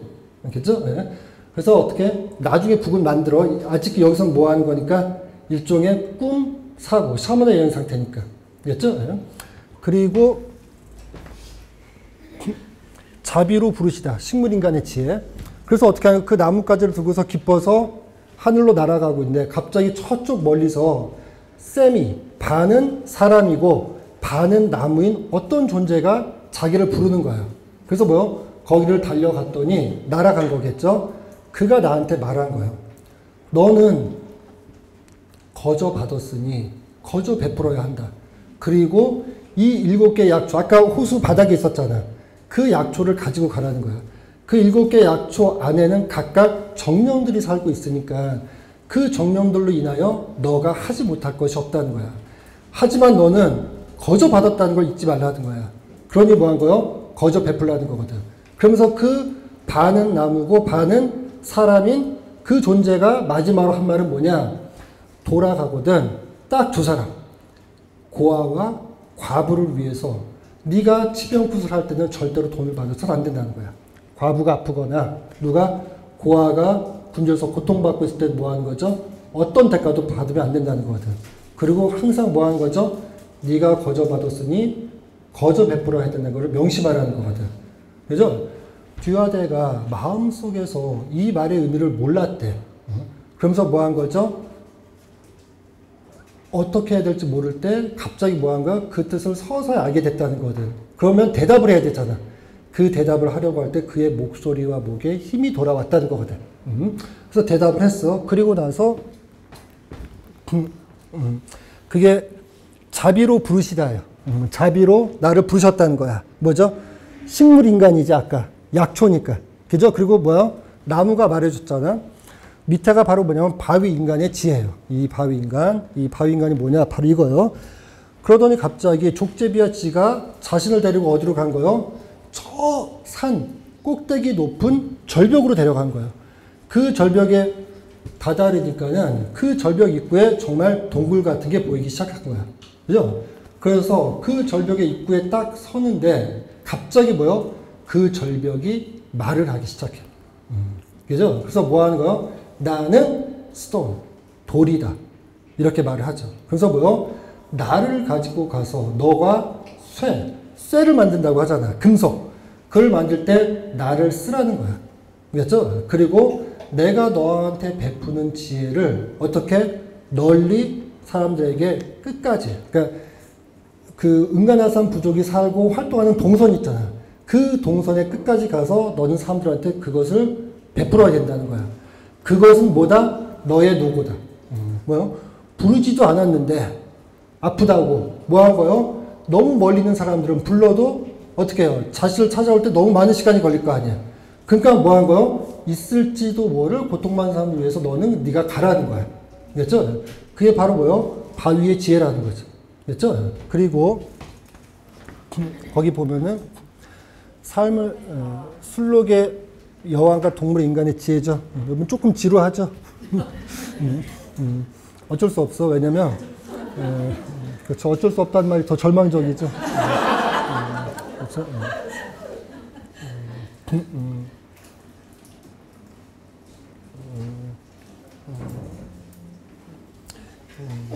좀 쉬어요. 한 5분만 쉬어도 될까요? 다 끝나가요? 아, 그래요. 예, 그러면은 잠깐 건너뛰고 그 신체절단 얘기만 하도록 할게요. 신체절단 아까 있었어요? 없었어요? 있었죠. 총 몇 번 있었던 것 같아요? 지금 생각해보니까. 한 2번 있었죠. 그 마지막 신체절단이 언제 일어나냐? 바로 그 동굴의 입구에서, 그 언덕의 입구에서, 동굴로 내려가는 입구에서 어떤 벌거벗은 남자가 있었거든. 그 벌거벗은 남자가 고함을 지르면서 자신을 부른 거예요. 죄아들은 벌벌 떨면서 거기를 가죠. 자세히 봤더니 대장장이야. 대장장이. 그죠? 대장장이는 뭘 다루죠? 불을 다루죠. 그죠? 샤먼의 전통에서 불을 다루는 능력이 뭐요? 가장 중요한 능력이거든. 그죠? 불은 땅에서 오는 게 아니라 하늘에서 온다고 보거든. 그죠? 그 대장장이가 뭐 한 거요? 듀아델을 사로잡아. 그래서 어떻게 하냐? 바로 듀아델을 펄펄 끓는 뭐요? 가마솥에 집어넣거든. 그죠? 거기서 3일 동안 3년 동안 끓여요. 듀아델을. 그죠? 3일이다 3년이다 라고 하는 것들이 여러분 이게 현실 세계가 아니라는 거야. 시간과 공간에 의해서 지배받는 의식의 세계에 넘어 있다는 거거든. 그죠? 그 3년은 그냥 훌쩍 가. 거기서 끓이고 나서 어떻게 한 거요? 자신이 그 가마솥에서 끓고 있는 모습을 보게 되거든. 그죠? 그러고 나서 뭐 한 거요? 그 대장장이가 그 가마솥에서 펄펄 끓고 있었던 뭐요? 자기 자신을 꺼내요. 꺼내서 어떻게 하냐? 바로 목 있죠? 목을 뽑아. 머리를 뽑죠. 뽑은 다음에 그 대장장이가 있던 언덕 있잖아. 거기에는 3개의 모루, 쇠를 치려면 어때요? 쇠를 받치는 돌이 있어야 되잖아. 돌이 아니라 쇠가 있어야 돼. 그걸 모루라고 하거든. 그리고 그 3개의 모루가 있었는데 그 3번째 모루에다가 뭐 한 거요? 듀아델의 머리를 망치로 박살을 내버리거든. 그죠? 그러면서 대장장이가 하는 말이 이 3번째 모루는 가장 위대한 샤먼의 대갈통만 여기에 올 수 있다는 거야. 그래서 너는 기쁘게 생각하라는 거야. 실제로 신체절단을 경험하는 샤먼의 영을 실제로 사람이 하거든. 근데 어때요? 무섭지가 않아. 통증도 없고. 그죠? 이따가 이제 목혜경 선생님이 그 얘기를 조금 해주실 거예요. 알겠죠? 그래서 어떻게 한 거? 대가리가 부서졌겠죠? 그러고 나서 어떻게? 가마솥에서 내 몸을 꺼냈거든. 그러고 나서 대장장이는 어떻게 하냐? 뼈에서 살점을 다 뜯어내. 그러니까 그 그림 한 번만 더 보여줄까요? 그렇죠. 어떻게? 대가리라고 할게. 그 대가리는 뽑아버리고 팔팔 끓는 물에서 3년 동안 가마솥에서 끓어낸, 그래서 뼈와 살을 발라버리죠. 그죠? 그 다음에 어떻게 하냐? 저 뼈를 흐르는 강물에다가 던져버려요. 그래서 뭐요? 이제 너의 척수, 백스파인, 척수가 이제 뭐가 됐다는 거야? 이제 저 강물에 흘러가게 됐다는 거야. 그렇죠? 네? 흘러가는 강물은 급류처럼 흘렀대요. 이게 좀 뭐요? 한 개인의 인격의 발달이 카이로스, 어떤 적정한 순간에 가장 절박하게, 가장 완벽하게 실현되는 순간이거든. 거기서 흘러가면서 뭐한 거? 뼈가 산산하면서 물에 급류에 쌓여가겠죠. 그죠? 그때 그 대장장이가 자신의 긴 혀로 그 뼈를 하나씩 다 잡아. 그리고 오더니 뭐한 거? 그를 조립을 하죠. 조립을 하고 나서 거기에 뭐요? 저 발라냈던 살점을 다시 붙여요. 그죠? 그럼 이제 뭐가 되는 거지? 온전한 몸이 되지. 다만 뭐가 없었던 거야? 머리가 없었던 거죠. 그러고 나서 뭐 한 거요? 그 박살냈던 머리에 모양을 만들어서 어떻게 두 아대의 목에다가 딱 꽂아 놓거든. 그죠? 그러고 나서 눈을 뽑아버려요. 그리고 뭐요? 가느다랗고 뾰족한 철사로 귀를 뚫어버리거든. 왜? 이거는 AI, 인조 머리야. 알겠죠? 두 아대의 머리 이미 박살나버렸거든. 그죠? 그래서 뭐요? 너는 이제 새 눈을 얻었으니 샤먼처럼 보게 될 것이고, 너는 귀를 뚫었으니 이제서야 자연의 형제들의 말을 이해하게 될 거다. 자연의 형제가 누구야? 돌, 식물, 나무, 동물의 말이죠. 그죠? 그러고 나서 그걸 보고서 대장장이는 불 속으로 사라져버려요. 알겠죠? 그리고 시베리아 툰트라 전통에서 모든 대장장이는 샤먼의 형이야. 샤먼은 더 위대한 존재거든. 알겠죠? 그러고 나서 뭐 한 거? 이게 바로 3일 동안 꾼 꿈이야. 더 자세하거든요, 이거는. 그러고 나서 뭐 한 거요? 듀아데는 그제서야 서서히 의식이 돌아왔다는 거야. 그죠? 그러고 나서 뭐 한 거요? 눈을 떴더니, 뭐죠? 장례 치를 준비를 하고 있었는데, 어머니가 자신의 배다른 아들이잖아. 자기가 낳은 아들은 아니잖아. 그 아들을 미처 장례를 보낼 수가 없어가지고서 슬픈 눈으로 그 자신을 바라보는 모습으로 눈을 떴다는 거거든. 그죠? 그래서 듀아데는 이제 뭐가 되는 거요? 자신을 위해서가 아니라 공동체를 위해서 살아야 되는 샤먼이 됐거든. 이해되세요? 그죠? 여기까지 이해됐죠? 이게 바로 뭐요? 샤먼의 여행이에요. 알겠죠? 이게 무슨 말이냐? 이때 마지막으로 빼놓은 게 하나 있어. 바로 뭐냐? 그 뼈를 발랐다고 했잖아. 부쉈다고 했잖아. 그리고 다시 어때? 뼈를 조립했죠? 뼈를 조립하니까 저 뼈 중에서 뼈를 이렇게 들은 거야. 등심 같은 거를. 그죠? 딱 듣고 나서 뭐 한 거? 거기에 글자가 보이냐는 거거든. 그랬더니 듀아데가 보였대. 그래서 너는 읽어라. 그랬더니 듀아데가 그걸 읽었대요. 그거를 읽고 나서야 뭐 한 거야? 몸이 합체가 되기 시작한 거거든. 그죠? 이거를 위난센이라고 하는 유명한 인류학자가 분석한 게 있어. 그게 바로 뭐야? 신성문자라고 하는 거야. 신성문자. 신성문자. 홀리 북이라고 하고 홀리 스크립트라고 해. 근데 여러분 성서를 영어로 뭐라고 하지? 홀리 스크립트라고 하잖아. 무슨 말이냐? 듀아데는 사실 지하세계에서 이것을 경험했지만 그 사람은 동시에 뭔가가요? 상위세계, 천상계를 간 거야. 그리고 나서 모든 기록들, 신화들, 성서들, 부전설화들을 분석을 해보면은 그 천상 체험 중에서 가장 천국이 쉽게 말하면 9개로 됐다고 생각하거든, 사람들은. 그죠? 첫 번째, 두 번째, 세 번째 천국을 가는 게 제일 힘들어. 그리고 뭐 한 거요? 네 번째, 다섯 번째, 여섯 번째 천국을 갈 때 신체 절단을 경험하거든. 그리고 일곱 번째나 여덟 번째, 아홉 번째 천국에 가면은 바로 뭘 보는 거요? 그 신성한 문자를 보게 되는 거거든. 그죠? 그 신성한 문자가 바로 뭐겠어요? 그 신성한 문자가 모세가 하나님의 하나님이 발을 내려놓는 곳, 칼페시죠? 여기가 시나이 산이거든. 그 시나이 산에 뭐인가? 모세가 고개를 숙이고서 올라가서 나무가 불에 타지만 그 나무가 뭐요? 사라지지 않는 신병을 경험해. 그래서 너는 여기서 뭐한 거야? 신을 벗으라는 거야. 왜? 여기는 신들이 사는 곳이니까.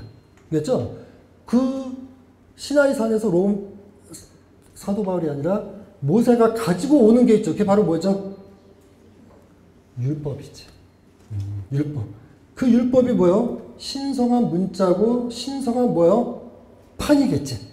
그죠? 두야대는 뭐냐? 지하 세계에서 뭘 본 거요? 천상 세계에 가장 높은 수준에 있는 뭘 본 거요? 신성한 책을 보게 된 거지. 알겠죠? 그래서 뭐 한 거야? 두 세계를 다 다녀왔다는 거야. 알겠죠? 이해되시죠? 그죠? 그러고 나서 이 얘기가 딱 끝나. 그리고 두야대는 더 이상 뭐 했다? 죽을 필요가 없었다는 거야. 무슨 말이냐? 두야대는 이 죽음을 같은 샤먼의 죽음, 이거를 경험한 이후에 샤먼이 됐죠. 그러면서 뭐가 된 거예요? 지금 우리가 하는 샤먼의 여행을 하게 돼. 본격적으로. 이제 그때부터 뭐요? 죽은 사람처럼 있을 필요가 없게 됐다는 거거든. 뭐 한 거요? 내가 원하면 샤먼의 여행에 가게 되는 거죠. 그죠? 바로 그때부터 줘야 되는 뭘 타고 갔다? 북이라고 하는 홀스, 말을 타고 갔다는 거야. 그게 바로 샤먼의 북이죠. 그죠? 그래서 저 책에 보시면은 로어 월드, 그 다음 뭐요? 어퍼 월드 가는 방법이 북소리에 맞춰서 간다고 돼 있잖아. 그죠? 이것을 실제로 뭐 한 거야? 듀아데가 샤먼으로 임무했던 그 3일의 칠흑 같고 황홀 같은 그 경험을 통해서 뭐요? 듀아데가 마지막 죽는 순간까지 가게 된 거거든. 알겠죠? 그래서 이렇게 돼 있죠. 그러면은 샤먼을 여행을 할 때 사람들이 가져야 되는 근본적인 태도가 있다는 거야. 샤먼을 여행을 할 때 성공하기 위해서. 그게 바로 뭘까? 그게 바로 자비라는 거거든. 자비. 뭐요? 타자의 고통에 민감해지는 마음. 알겠죠? 그러면서 듀아데는 자신의 삶을 아주 겸손하게 말해. 뭐냐? 샤먼은 더 선한 것을 따라하고 더 악한 것을 뭐요? 버리는 존재라는 거예요. 굉장한 게 있는 게 아니라 그냥 우리 삶 속에서 내가 생각하기에 더 선하다고 생각하는 것을 수고스럽더라도 힘겹게 뭐요? 그것을 추구하기 위해서 노력하고 그 다음 뭐요? 더 나쁘고 악하다고 생각되는 것들 있잖아. 그것을 하지 않으려고 하는 매일매일 순간순간의 그 결심. 그 결심이 바로 뭐라는 거야? 자신이 샤먼으로 살았던 유일한 삶의 지혜라는 거거든. 그렇죠? 요거로 그냥 끝내도록 할게요.